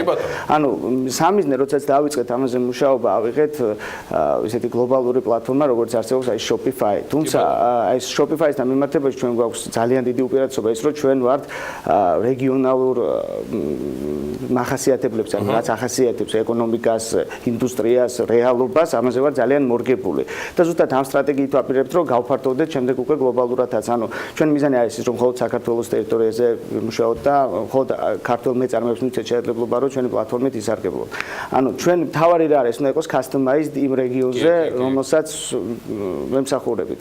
და ამ შემთხვევაში ზუსტად ეხა პირველი რაც არის დაწყებული ჩვენ ამ პლატფორმის დეველოპმენტში ჩავდეთ ის ჩვენი გამოცდილება, რაც მივიღეთ, იმიტომ ჩვენ წლების განმავლობაში ვაკეთებდით ამას დაკვეთით, ანუ ინდივიდუალური შეკვეთებს გულისხმობ ამ ელექტრონული კომერციის პლატფორმების და ბოლოს გადავწყვეტეთ, რომ შევქმნათ ერთიანი, რომელიც მოხსნის აბსოლუტურად ყველა ბარიერს. ანუ თავარი ბარიერი, რაც არის დაკავშირებული საწყის ინვესტიციასთან, რომელიც ჭირდება ბიზნეს იმის, რომ ონლაინ მაღაზია გააკეთოს, ჩვენ საერთოდ განულებული გვაქვს. ანუ აბსოლუტურად უფასოდ იხსნება ონლაინ მაღაზია და ფორმა გადახდის არის იჯარის ფორმა, ანუ ყოველთვიურად იხდის ფის. იმ შემთხვევაში თუ მომხმარებელი გადაწყვეტავს, რომ შეაჩეროს მაღაზია, უბრალოდ არ გადაიხდის, როცა განახდის შესაძლებლობა აქვს. ანუ ეს არ არის გამოსყიდვა, ანუ ეს ფი ძალიან მოითხოვე შენ. ანუ ეს არ არის ის პლატფორმა, უნდა არც არის ამის საჭიროება და რატო? ერთი იმიტომ კიდევ ერთი მთავარი უპირატესობა რაც აქვს პლატფორმას არის, რომ აი ესეთი თანაწამყვანები გვყავს ალექსანდრე. თქვენ უცბად წარმოადგენთ პლატფორმას და ის უკვე გამოსყიდვაზე არის e-commerce-ში და აი რაღაცა გასათვალისწინებელია BMG-ში რომ მოხვდებით, რომ შეიძლება ესეთი კიდევ ერთ მოკლე კითხვას დავამთავრებ, სანამ შევაჯამებდეთ. ხო, დავსა. რამდენად მოხდება თუნდაც ერთი და იგივე პროდუქციის მწარმოებელი კომპანიების ერთმანეთთან დალინკვა იმისათვის, რომ მომხმარებელი, რომელიც ერთ პლატფორმაზე შემოვა, სხვა პლატფორმებსაც ადვილად ესტუმროს, ანუ ეს ალბათ კომპანიებთან იქნება შესათანხმებელი, რამდენად სურთ, რომ კონკურენტი მწარმოებლები იყვნენ რაღაც ფორმით შეთავაზებულები მომხმარებლისათვის, მათ შორის მათი პროდუქციის გაყიდვის, თქვათ, გასაზრდელად. კი ბატონო, ანუ ეს თვითონ ნახეთ ჩვენი პლატფორმა არ არის, არანაირ შემთხვევაში არ ვქნით რაღაცა ერთიან რაღაცა ფულს, ანუ ყველა პლატფორმა რაც კეთდება, ყველა ონლაინ მაღაზია არის დამოუკიდებელი. ანუ ისევე როგორც თქვენ ნებისმიერ მეწარმე შეუკვეთავს თავის მაგას თვითონ უნდა გადაწყვეტოს მას რამდენად უნდა რომ სხვისი სარეკლამო ბანერი, ასე ვთქვათ, ედოს თავის საიტზე და ხდებოდეს დალინკვა სხვისი პროდუქტების. ანუ ჩვენ ამაში, ანუ ეს თვითონ კომპანიის გადასაწყვეტი იქნება. და რაც შეეხება, აი მე მინდა რომ ეს კომენტარი გავაკეთებ გამოსყიდვასთან დაკავშირებით. ანუ გამოსყიდვა ამ შემთხვევაში უბრალოდ არ არის სასურველი და რატო ზოგადად მოდელში, რომ სისტემური განახლებები აი აპდეიტები მუდმივი, რაც ჭირდება პლატფორმას იმისთვის, რომ აყვეს თანამედროვე რეალობას, არის ამ შემთხვევაში აბსოლუტურად უფასო კლიენტისთვის. თუ გამოისყიდის, ხო ამ შემთხვევაში უკვე ამ ყოველთვის აზრი დაეკარგება. ანუ ჩვენ შევძლებთ, რომ მუდმივად განუახლოთ მას ეს პლატფორმა თავის და დამოუკიდებლად. ანუ ეს როცა განახლდება ეს სისტემა, მუდმივად აპდეიტით იქნება მისი ონლაინ მაღაზია. დიდი მადლობა ალექსანდრე, დიდი მადლობა B2C-ს წარმატებები მის მართლ პარტნიორს ალექსანდრე ცინცაძეს. ჩვენ დავაკვირდებით ამ პლატფორმის განვითარებას და ცხადია ყოველთვის ალექსანდრე სასურველის სტუმარი იქნება ესეთ თემებზე სასაუბროთ BMG-s ეთერში და აი სულ რამდენიმე წამში დადგა დრო რომ საქმიანი დილაში ჩვენი კიდევ ერთი წამყვანი შემოგვიერთდეს ალექსი პეტრიაშვილი, წამყვანი როგორც ასეთი და გველოდეთ სულ მალე რამდენიმე ზე საინტერესო თემით.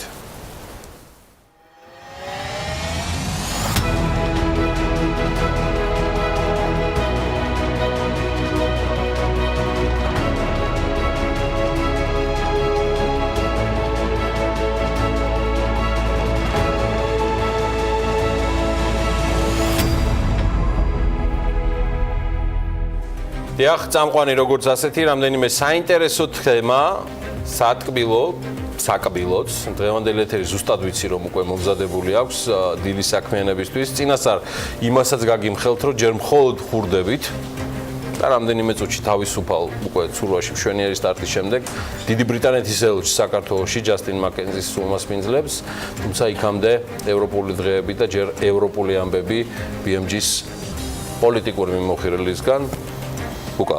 მოგესალმები. ალექსი პეტრიაშვილი, ქალბატონებო და ბატონებო. გიორგი ვერ მოითმინა, მოგესალმები, მაგრამ და გასწროთ ტრამპის წუხანდელი გადაწყვეტილება. მოკლედ. ცოტა.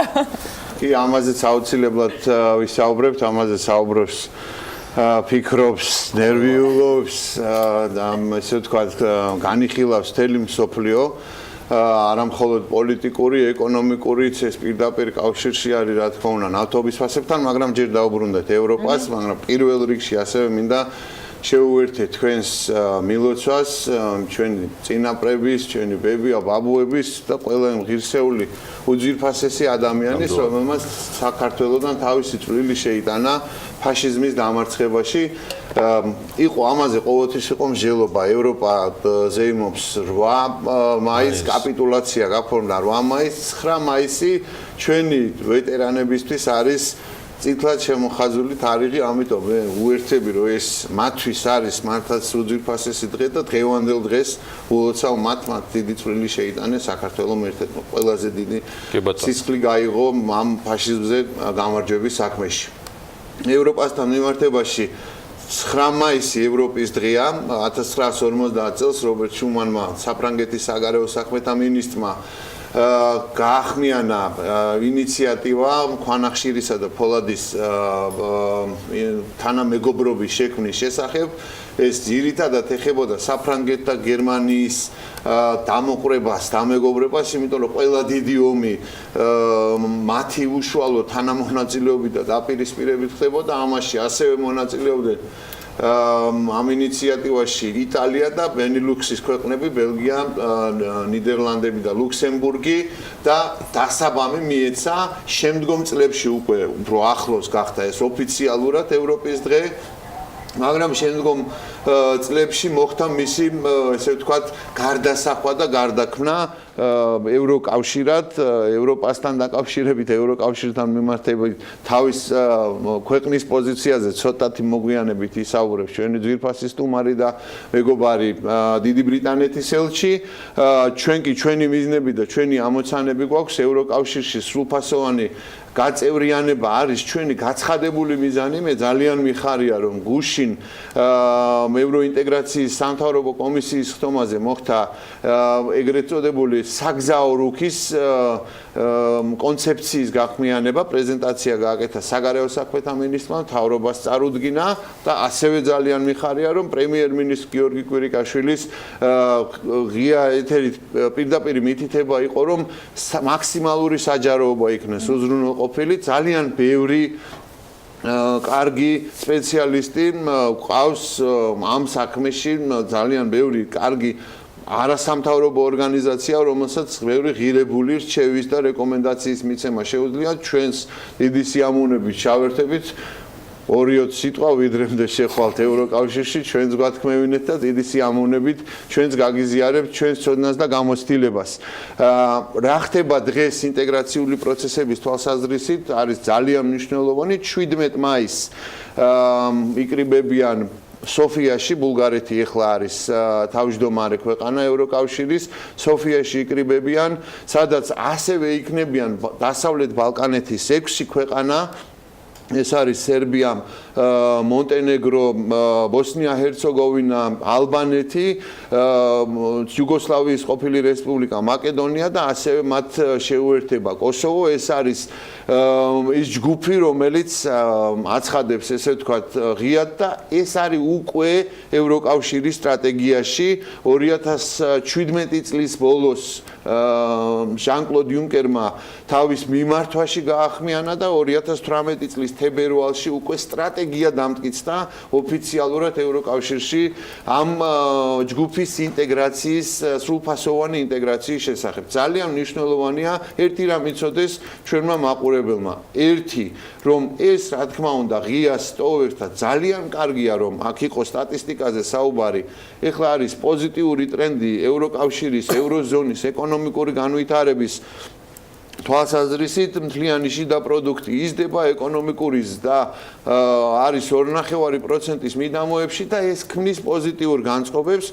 ამას ჩვენთვისაც ძალიან დიდი მნიშვნელობა აქვს, რა განწყობა იქნება შიგნით თვითონ ევროკავშირში, როდესაც ამის დრო მოვა, მაგრამ ყველასთვის ცხადია და გათვითცნობიერებული გვაქვს ყველას, რომ ევროკავშირში გაწევრიანებისთვის ყველამ ჩვენ უნდა გავაკეთოთ ჩვენი საქმე, ჩვენი ეგრეთ წოდებული საშინაო დავალება და ამაში ევროკავშირის დახმარება და მხარდაჭერა იქნება ძალიან სერიოზული ხელშეწყობისა და ასოცირების შეთანხმება, რომელიც ხელს უწყობს აი ამ კანდიდატი ქვეყნების ევროკავშირთან გაწევრიანებას. მე მინდა გითხრათ, რომ 2020 წლამდე მაგალითად მონტენეგრო, მაგალითად ალბანეთი და სხვა ქვეყნები მიიღებენ ამ დროის გადმოსახეთ დღევანდელი მონაცემებით 1.2 მილიარდ დახმარებას უკვე აქვთ ამის დიდი ნაწილი მიღებული, ასე რომ ეს არ იქნება რომ მარტო ჩვენ დავждებით და რაღაც რეგულაციებს ან საკანონმდებლო აქტებს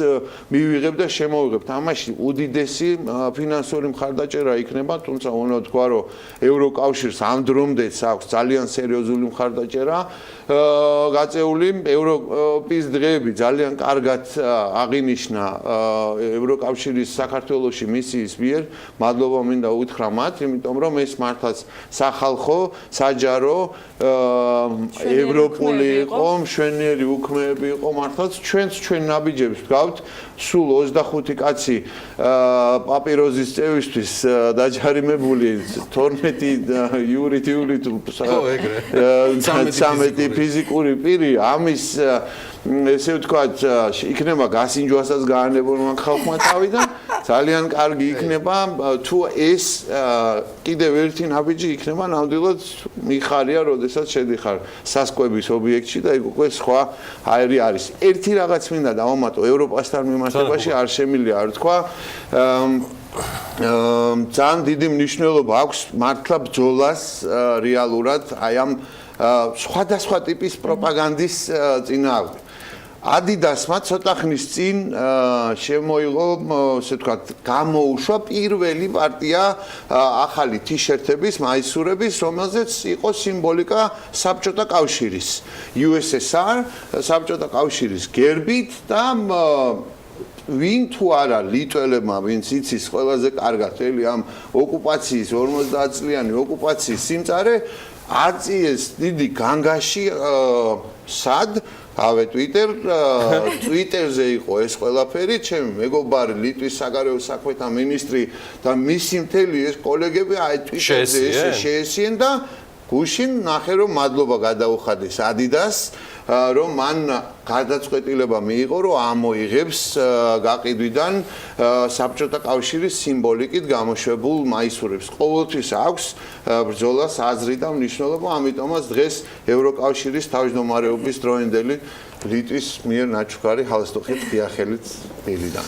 რათა ძალიან საინტერესოდაც მიდის ეს ყველაფერი, თუმცა ბლოგის და ანალიტიკის რეზუმირებისკენ ბუკა არ შეიძლება რომ ევროპიდან არ გადავინაცვლოთ შეერთებული შტატებისკენ. ტრამპმა მორიგი დაპირება შეუსრულა მოკავშირეებს. თლათ მან მოკავშირეებზე ვერ იქნება საუბარი, იმიტომ რომ ამ შეთანხმების ნაწილი მათ შორის რუსეთიც იყო. მან გუშინ გვიან საღამოს გამოაცხადა გასვლა ირანთან შეთანხმებიდან, რასაც გამალები თხოვდნენ რომ არ გააკეთო. შედარებით უკეთესი ამერიკისთვის მიიღო მან ეს გადაწყვეტილება, როგორც მოაძახა მედიას დასრულების. და არა მხოლოდ შედარებით უკეთესი, მხოლოდ ამერიკისთვის, შედარებით უკეთესი მსოფლიოსთვის. მან გზავნილი გაუგზავნა ირანის 80 მილიონიან მოსახლეობას, მან გზავნილი გაუგზავნა დანარჩენ სამყაროს. ეს არ არის მარტივი თემა და ეს არ არის, რა თქმა უნდა, ერთ დღეში მოგვარებადი, გადაწყობადი თემა. პრინციპულობა, სიხისტე ამ თვალსაზრისით ძალიან მნიშვნელოვანია. მოდით გულწრფელად ვთქვათ, რომ ყველა ევროპელი ლიდერი, არა მხოლოდ ვაშინგტონში ჩასვლისას და ყველა ის ადმინისტრაციის წარმომადგენელი, რომელიც მოლაპარაკებებს აწარმოებდა, ყველა აღიარებს, რომ ეს არ იყო იდეალური შეთანხმება, თუმცა მეც როგორც დიპლომატს კარგად მესმის, რომ იმ მომენტისთვის, იმ სიტუაციაში ეს იყო to seize the moment. Მომენტის აი ხელში ჩაგდება, რათა ირანი ამ ხრივ მაინც რაღაცნაირად შემოებრუნებინათ, მოექციათ რაღაცა ჩარჩოებში. მაგრამ არ შეწყდა დესტრუქციული ქმედებები, არ შეწყდა ტერორისტული თავდასხმები, არ შეწყდა სირიაში ხედავთ და იცით რომ არის ირანული სამხედრო კონტინგენტი იემენის გადატრიალებაში და ხელისუფლების ცვლილებაში ამერიკის შეერთებული შტატები პირდაპირ ხედავს ირანის ხელს. ამიტომ მას აქვს სურვილი ერთგვარი პერფექციონისტის არის, მოდით ესე დავარქვათ, რომ არ არის ეს ამხელა მილიარდები ხელიდან გასაშვები, როგორც ესე ვთქვათ, ბერკეტი ხელში და მივაღწიოთ უკეთეს შეთანხმებას, რათა ვერასდროს ვერ იქონიოს ირანმა ბირთვული იარაღი. რატომ ერთი კიდევ მნიშვნელოვანი მიზეზი, რასაც ძალიან გულწრფელად ამბობს, რომ წინააღმდეგ შემთხვევაში ეს რეგიონი, ეს პატარა რეგიონი აღმოსავლეთი, შუა აღმოსავლეთი გარდაიქმნება ბირთვულ პოლიგონად, იმიტომ რომ თუ ეს არ შეჩერდა, მაშინ იმ რეგიონის სხვა ქვეყნებსაც აქვთ ამბიცია, შესაძლებლობაც და რესურსიც იმისათვის, რომ მათაც იქონიონ და არგუმენტიც იმისათვის, რომ მათაც იქონიონ ბირთვული იარაღი, როგორც აქვს ინდოეთს და პაკისტანს, ისე კონდეთ მათაც, რომ ერთმანეთის ურთიერთშეკავება კონდეს. ამას უმჯობესია, რა თქმა უნდა, ბუნებრივია აჯობებს, რომ მიღწეულ იქნეს შეთანხმება, ეს არ იქნება მარტივი ცალკეული ანალიტიკოსების შეფასებით ირანისთვის ეს შეიძლება ითქვას უკეთესიც არის, რომ ის ჩვეულებრივ თავის ბუნებრივ მდგომარეობას დაუბრუნდეს, მაგრამ აქ არის ერთი ყველაზე მნიშვნელოვანი ახილევსის ქუსლი ირანისთვის, ეს არის მისი ეკონომიკა. დღესდღეობით ირანი 3.8 მილიონ ბარელ ნავთობს მოიპოვებს და მიაწვდის აზიას და ევროპას დღესდღეობით. ეს ძალიან სერიოზულ შემცირებას გამოიწვევს. აქ არ შემიძლია ხაზი არ გაუსვათ ჩვენი მაყურებლისთვისაც და ბიზნესმენებისთვისაც ძალიან მნიშვნელოვანია იმ თავის ესე ვთქვათ მემორანდუმში და განცხადებაში ამერიკის შეერთებული შტატების პრეზიდენტმა პირდაპირ ხაზგასმით აღნიშნა, რომ სერიოზული პრობლემები შეექმნება. იწყებს სრულფასოვანი სანქციების ხელახლა შემოტანას და პრობლემები ექმნება ძალიან სერიოზული იმ ქვეყნებს და ორგანიზაციებს და მათზეც გავრცელდება სანქციები, ვინც გააგრძელებს თანამშრომლობას ირანთან.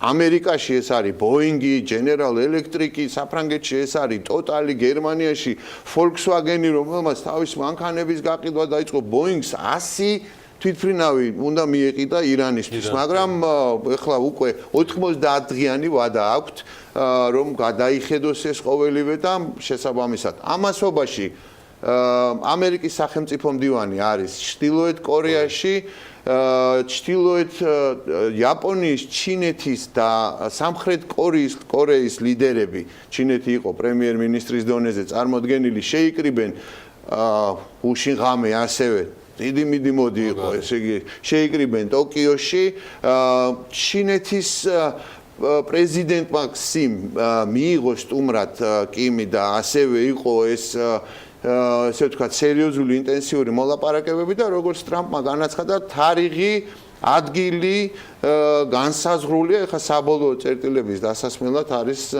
სახელმწიფო მდივანი პომპეო ჩასული ჩრდილოეთ კორეაში, მიემგზავრება უკვე გზად არის ჩრდილოეთ კორეაში. ივნისის დასაწყისში არის სავარაუდოდ მოსალოდნელი ეს სამიტი, რასაც ასევე ძალიან დიდი მნიშვნელოვანი შედეგები უნდა მოყვეს. ასე რომ ბუკა, სანამ ბატონ ელჩთან გადავინაცვლებთ, წუთი გვაქვს მაკრონზე და პუტინზეც აუცილებლად ალბათ აღსანიშნავი არის ეს თემაც.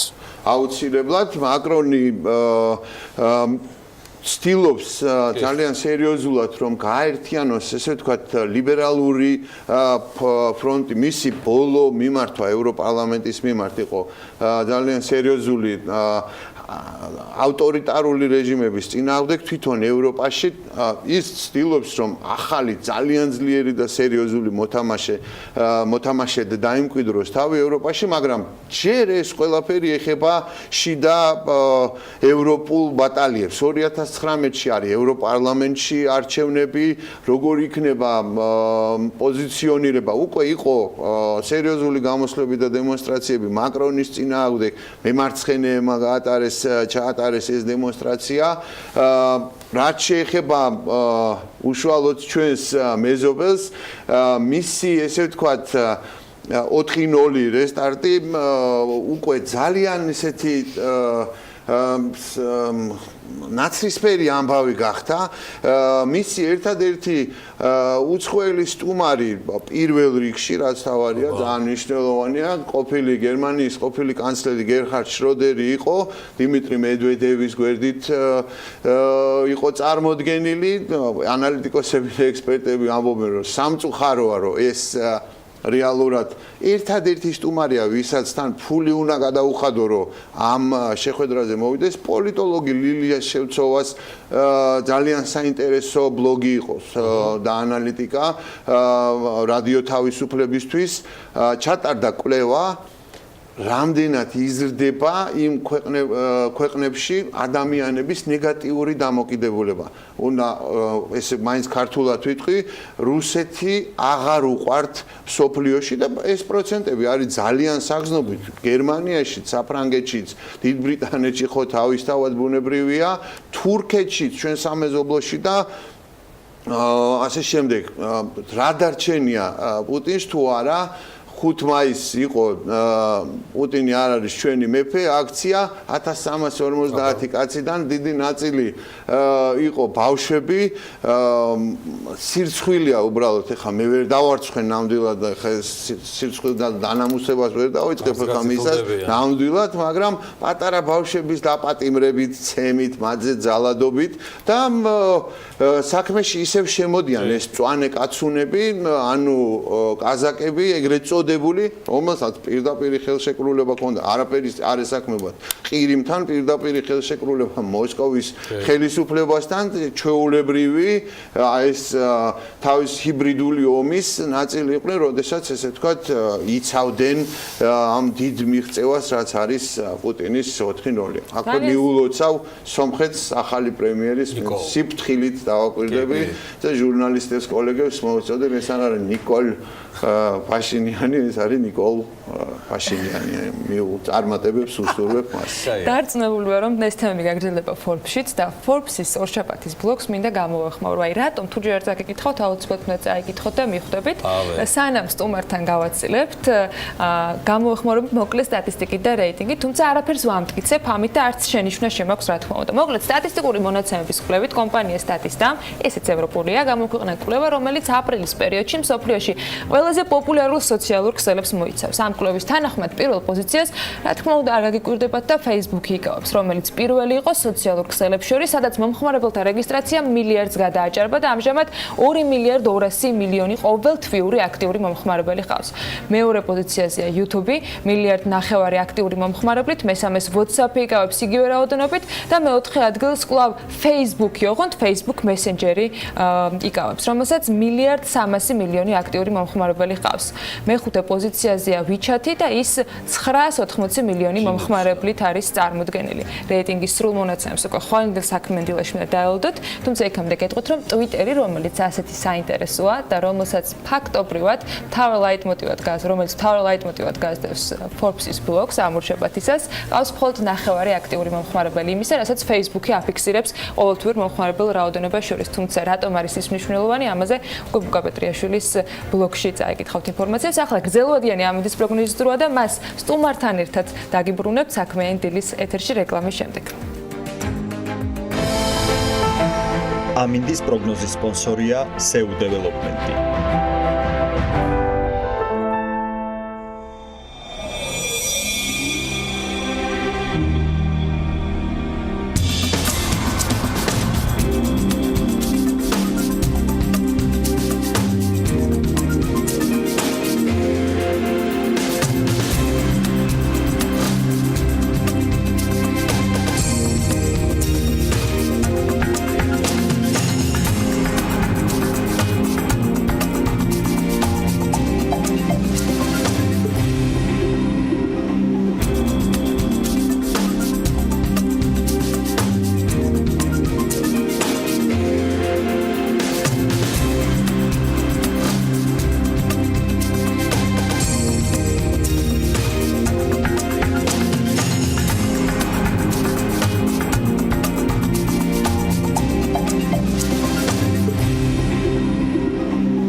ამინდის პროგნოზის სპონსორია SEU დეველოპმენტი.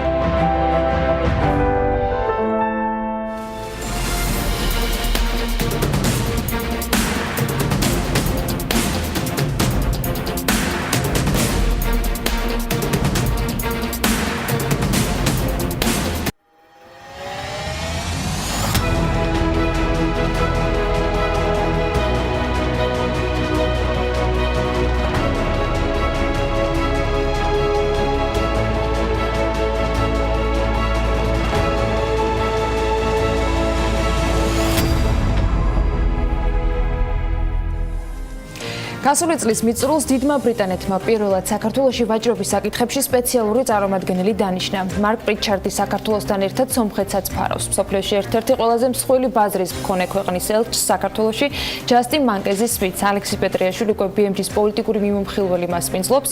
საქართველო-ბრიტანეთის ურთიერთობებსაც გავცდებით. ამ საუბარში დარწმუნებული ვარ, ბევრი საინტერესო გელოდება. დროა მათ დაუთმოთ, რომ წარმატებულ ეთერს გისურვებთ და შესაბამისად გითხოვთ საქმიანი დილის ეთერს. დიდი მადლობა ანა.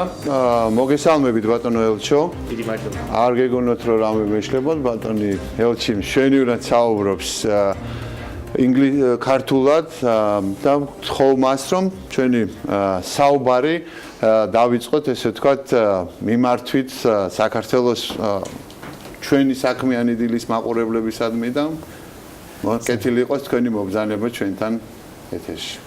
დიდი მადლობა ბატონო ბუკა. ყველას მოგესალმებით. კეთილი იყოს ჩემი ფეხი. დიდი მადლობა და ძალიან მოხარული ვარ აქ ყოფნის. პრიად მოხარული ვარ აქ ყოფნის თან პირველად. და პირველ რიგში რა თქმა უნდა გილოცავთ ყველას გამარჯვების დღეს. დიდი მადლობა. დიდი მადლობა.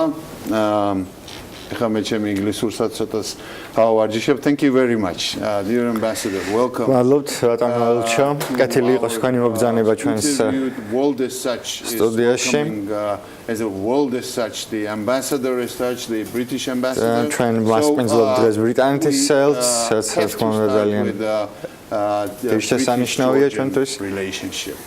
მოგვიყავით ბრიტანეთისა და საქართველოს ურთიერთობების შესახებ ძალიან ბევრი რამე ხდება ჩვენი ორმხრივი ურთიერთობების გარშემო. თქვენ უკვე საკმაოდ დიდი ხანია აქ იმყოფებით დაახლოებით წელიწად ნახევარი. როგორ შეაფასებდით ქართულ-ბრიტანულ ურთიერთობებს თქვენი ბრიტანული პერსპექტივიდან და რა არის დღის წესრიგში თქვენი საელჩოსათვის? Firstly, thank you again for პირველ რიგში კიდევ ერთხელ დიდი მადლობა მოწვევისათვის. Really positive. ძალიან პოზიტიურად შევაფასებდი ბრიტანულ-ქართულ ურთიერთობებს. ეს იზრდება საკმაოდ სწრაფად, ფართოვდება ჩვენი ურთიერთობები. And you can look at this in the historical perspective. და შეგვიძლია ეს ყველაფერი განვიხილოთ ისტორიულ ჭრილშიც, ამ ისტორიულ დღეს, რომელიც არის 9 მაისი. 26 მაისს ჩვენ საქართველო აღნიშნავს დამოუკიდებლობის დღეს და ჩვენ მაშინაც ვიყავით საქართველოს გვერდით. And I like to think that 100 years later მე მომწონს ფიქრი იმაზე, რომ 100 წლის შემდეგაც ჩვენ ვდგავართ საქართველოს გვერდით მეგობრის ამპლუაში. ჩვენი აქტივობები იზრდება როგორც პოლიტიკურ, ასევე უსაფრთხოებისა და თავდაცვის მიმართულებით. და სფერო, რომელსაც მინდა ხაზი გავსვა განსაკუთრებით, დაკავშირებულია ბიზნესთან. შემდეგ თვეს ივნისის დასაწყისში ბრიტანეთის პირველი სავაჭრო მისია ჩამოდის საქართველოში მრავალი წლის განმავლობაში. არაერთი ბრიტანული კომპანია ჩამოდის საქართველოში იმისათვის, რომ ეძიოს ახალი შესაძლებლობები. ჩემი აზრით ეს არის საკმაოდ კარგი ნიუსი, მაგრამ ამასთანავე ეს არის სიმბოლო ჩვენი ურთიერთობების განვითარებისა. ჩვენ ხვდებით ერთმანეთის მჭიდრო პარტნიორები ძალიან ბევრ სფეროში, განსაკუთრებით ეკონომიკური განვითარების ჭრილში. Statistics მე ვნახე სტატისტიკური მონაცემები საქართველოს ღვინის ექსპორტის ზრდასთან დაკავშირებით დიდ ბრიტანეთში, რაც არის ძალიან კარგი ტენდენცია, მაგრამ ეს არ ეხება მხოლოდ ღვინოს, ეს ეხება სხვა სოფლის მეურნეობის პროდუქტსაც, რომელიც გადის ბრიტანეთში. ეს არის ძალიან კარგი სიახლე. ეს ყველაფერი ასევე ამ ყველაფრის ექსპორტი ასევე იზრდება ევროკავშირის ბაზარზეც. სკეპტიკოსები საქართველოში ვიტყოდი რომ მოსყიდული სკეპტიკოსები ალბათ იტყვიან რომ ბრიტანეთი ტოვებს უახლოეს მომავალში ევროკავშირს ჩვენ კი პირიქით ვესწრაფვით ევროკავშირში გაერთიანებას. ეს იყო თქვენი ქვეყნის გადაწყვეტილება, ჩვენ რა თქმა უნდა პატივს ვცემთ ამას და ჩვენ გვრჩება უამრავი პლატფორმა თანამშრომლობისთვის, ყველა მიუხედავად იმისა, იქნებით თქვენ ევროკავშირში თუ არა, მაგრამ ჩვენ მე მსურს რომ გაგვაცნოთ დეტალები ამ მოლაპარაკებებთან დაკავშირებით, რომლებიც მიმდინარეობს ევროკავშირიდან ბრიტანეთის გამოსვლასთან დაკავშირებით, ასევე საბაჟო კავშირში ბრიტანეთის დარჩენასა თუ გამოსვლასთან დაკავშირებით ძალიან მნიშვნელოვანი დებატები მიმდინარეობს ბრიტანეთის შიდა წრეებში. მე რამდენადაც ვიცი, შესაბამისად გთხოვთ მოგვაწოდეთ უფრო მეტი ინფორმაცია და სამომავლო პროგნოზი ამ თემასთან დაკავშირებით. დიდი სიამოვნებით მოგაწოდეთ ინფორმაციას. It was a decision of the British people. ეს იყო გადაწყვეტილება ბრიტანელი ხალხისა, ეს იყო დემოკრატიული გადაწყვეტილება, მე ვსაუბრობ ევროკავშირიდან ბრიტანეთის გამოსვლაზე. და შესაბამისად ბრიტანეთის მთავრობის ვალდებულებაა რომ დემოკრატიულ გადაწყვეტილებას პატივისცეს. ანგარიში გაუწიოს. და მე ვისაუბრებ დეტალებზე მოგვიანებით, მაგრამ ახლა მინდა აღვნიშნო რომ as the British people have taken that decision. ხოლოდ იმიტომ რომ ბრიტანელმა ხალხმა გადაწყვიტა ევროკავშირიდან გამოსვლა, ეს არ ცვლის ჩვენს მხარდაჭერას საქართველოს ქართველი ხალხის დემოკრატიული გადაწყვეტილების მიმართ, რომ შეუერთდნენ ევროკავშირს ახლა თუ მომავალში. მიუხედავად იმისა, რომ ჩვენი ურთიერთობები იცვლება ევროკავშირთან მიმართებით, ჩვენ კვლავ ხარს დავუჭერთ ქართველი ხალხის დემოკრატიულ არჩევანს შეუერთდნენ ევროკავშირს. Secondly, as far as the process is going, it is a huge and complicated process. დიდი და რთული პროცესია ბრიტანეთის გამოსვლა ევროკავშირიდან. ეს პროცესი არის საკმაოდ რთული. ბრიტანეთი ძალიან ბევრი წლის განმავლობაში იყო ევროკავშირის წევრი, შესაბამისად ცხადია, რომ ეს არის ძალიან ბევრ ტექნიკურ საკითხთან დაკავშირებული. And there are of course many different views.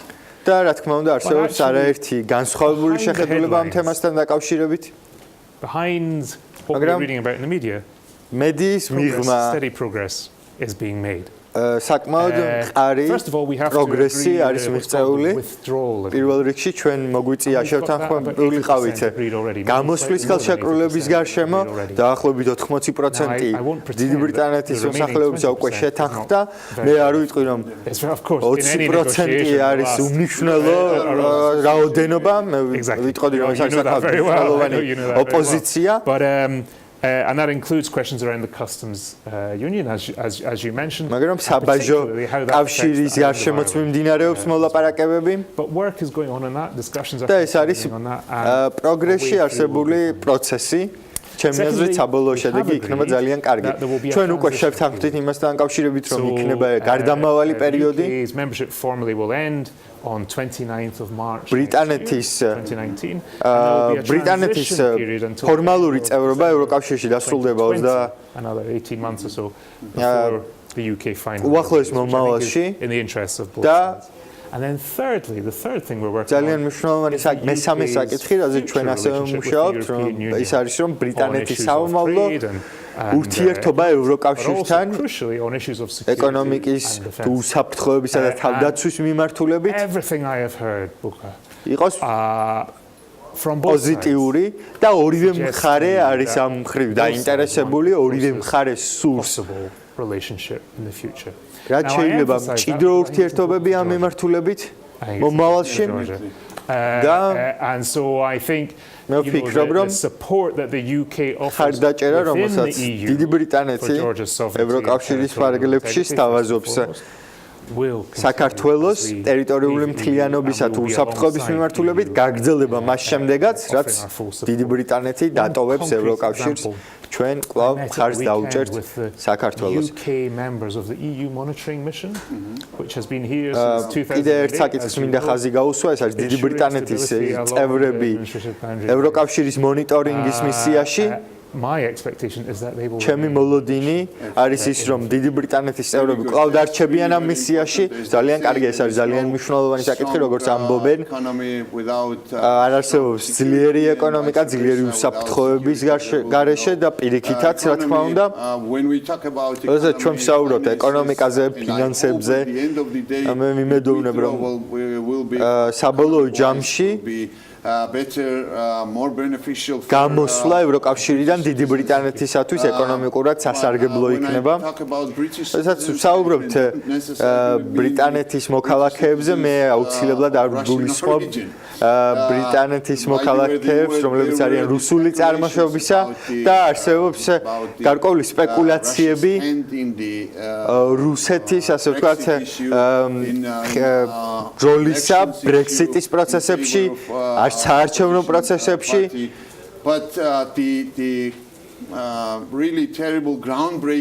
მაგრამ ძალიან ნეგატიური, ასე ვთქვათ, მოვლენა იყო სკრიპალის მოწამვლა, ეგრეთ წოდებული ნოვიჩოკით, ეს არის საწამლავის სახელწოდება, რუსული საწამლავი, რომელიც მომზადებული იქნა რუსეთის სპეციალური სამხედრო დანაყოფის მიერ. და ამ ყველაფერმა ცხადყო, რომ ყველაფერი ფორმალურად ვერ მოხდება.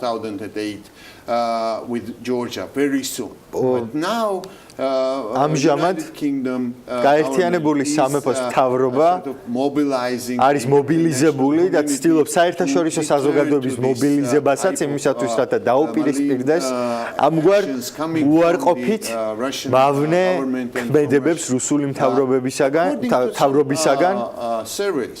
და ზოგიერთი მიმოხილვის მიხედვით დაახლოებით 9 მილიარდი ფუნტი სტერლინგი არის გამოყოფილი ამ საქმიანობის ფარგლებში და ოფშორულ ზონებში ეს თანხა კიდევ უფრო გაზრდილია, დაახლოებით 40 მილიარდს აღწევს. და გეგმავს თუ არა დიდი ბრიტანეთი გამჟღავნების ქმედებებისაკენ მიმართულ აქტივობებს, იმისათვის რომ გამოავლინოს რუსული აქტივობები. Financial basis. So you have been blamed by Zakharov, Putin's assassination. თქვენ მიმართ შეიძლება იყოს გაჟღერებული სხვადასხვა ბრალდებები რუსული პროპაგანდის დამსახურებით და მე ეს ყველაფერი მახსენებს საბჭოთა კავშირის დროს არსებულ პროპაგანდას. და პროპაგანდა ყოველთვის არის პრობლემა, მაგრამ მე მინდა გავიგო თქვენი პერსპექტივა რა არის შემდეგი ნაბიჯები დიდი ბრიტანეთისა იმისათვის, რომ გაიზარდოს უსაფრთხოება, გაიზარდოს თავდაცვა დიდი ბრიტანეთის მიწაზე რუსული საფრთხეების წინააღმდეგ. ეს არის ძალიან რთული საკითხი. თქვენ ძალიან ბევრ თემას გაუსვით თქვენი კითხვისას ხაზი, მე შევეცდები ყველა მათგანს უპასუხო, მინდა დავიწყო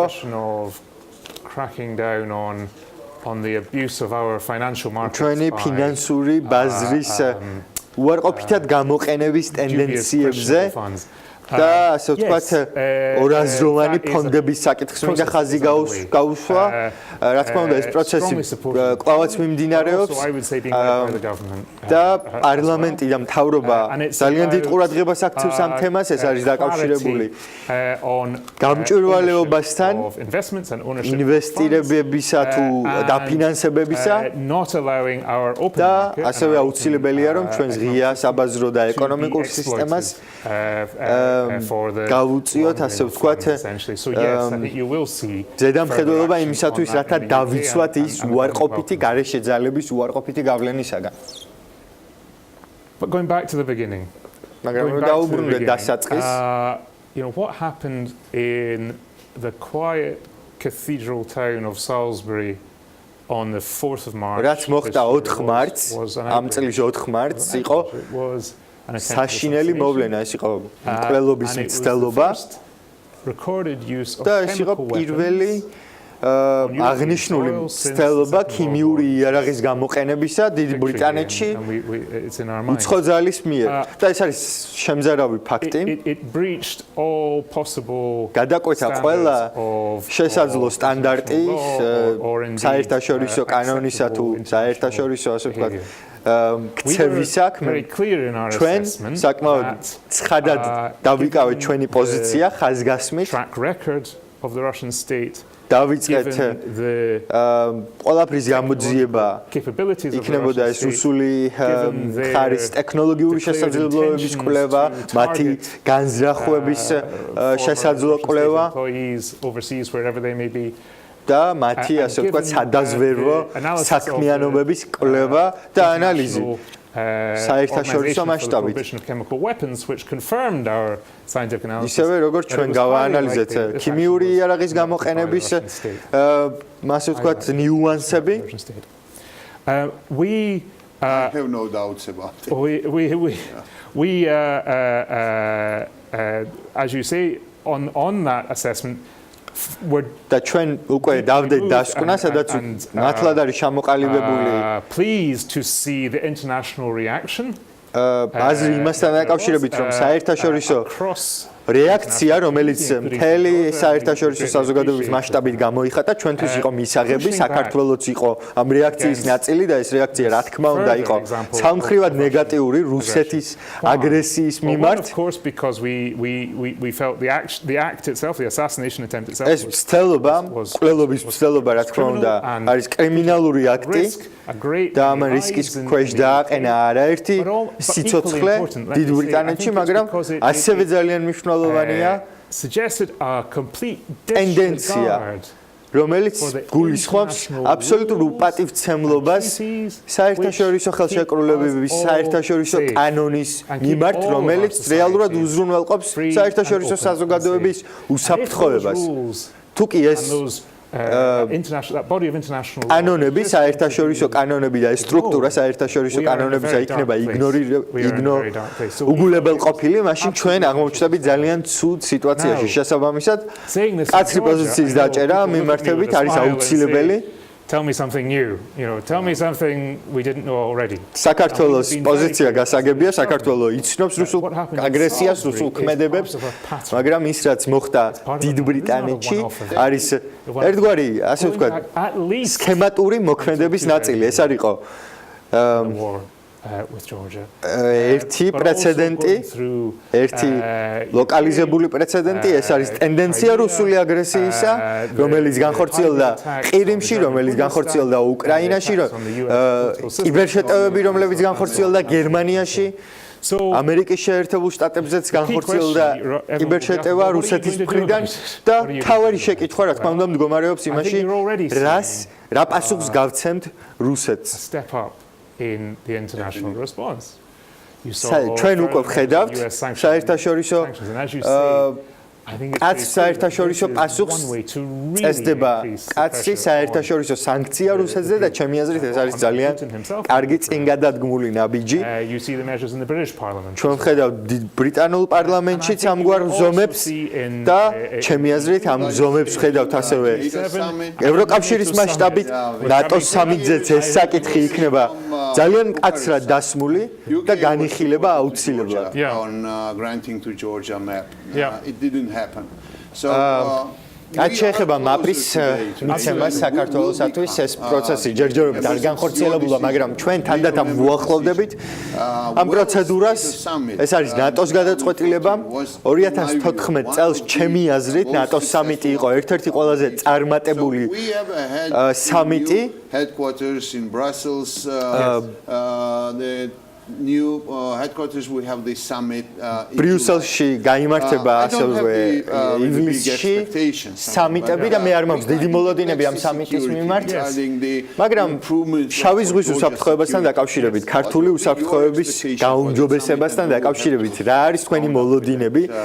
თქვენი აზრით რა გადაწყდება სამიძე რომელიც ჩატარდება Let me ივლისში? start then with on the technical side and end on the optimistic Yeah, side. დავიწყოთ ტექნიკური მხარის ანალიზით.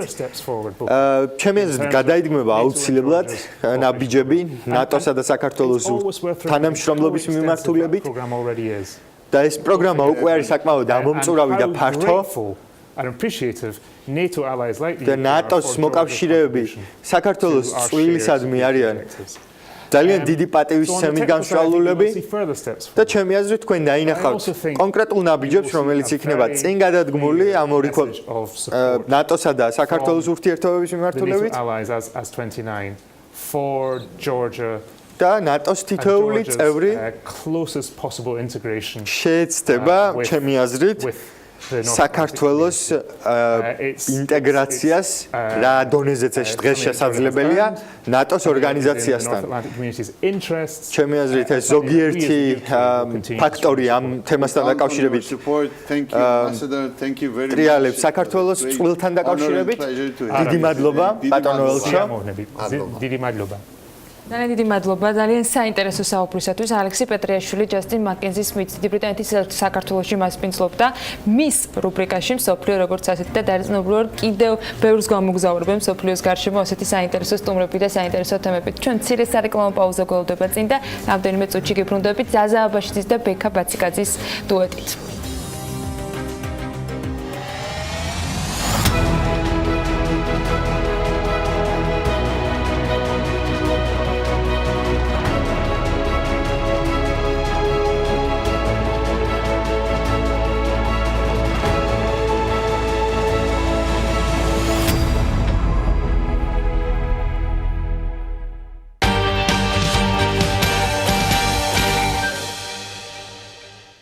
უკანასკნელი კვირის განმავლობაში ქართულ ძიუდოში მიმდინარე არეულობიდან გამომდინარე დღეს გადაწყვეტილი ჰქონდა რომ ჩვენი სპორტული რუბრიკაც მე და ბექა ბაციკაძე სწორედ ამ თემაზე მიგვემართა და ამ თემის ირგვლივ მიმოგვეხილა რა ხდებოდა რეალურად ქართულ ძიუდოში, თუმცა სამწუხაროდ ასე არ გამოგვივიდა, ვინაიდან გუშინ ღამით უკვე პირობა დადებულზე და შეპირებულ ასე ვთქვათ სიტყვაზე ვარალად მიპარტელიანმა ვეღარ მოახერხა ჩვენთან ეთერში მოსვლა, რაც ჩვენთვისაც მოულოდნელობა იყო პრინციპში და აქედან გამომდინარე ეს ფორს მაჟორში მოგვიწია ჩვენ თემის და სტუმრის შესვლაც, თუმცა ეს თემაც არ არის ასე ვთქვათ უინტერესო და ფეხბურთი, რომელიც საქართველოში ძალიან პოპულარული სპორტია, დარწმუნებული ვარ დღესაც მოიგებს მაყურებლის გულებს. ამ შემთხვევაში ირაკლი დათუნაშვილი სპორტული ჟურნალისტი იქნება ჩვენთან და ჩვენ გადაწყვეტეთ რომ მივიღოთ მთლიანი სეზონი, ასევე ჩემპიონთა ლიგისა და მსოფლიოს ჩემპიონატის დასაწყისზე გარკვეული პროგნოზებიც გავაკეთო. ირაკლი, მოგესალმები კიდევ ერთხელ.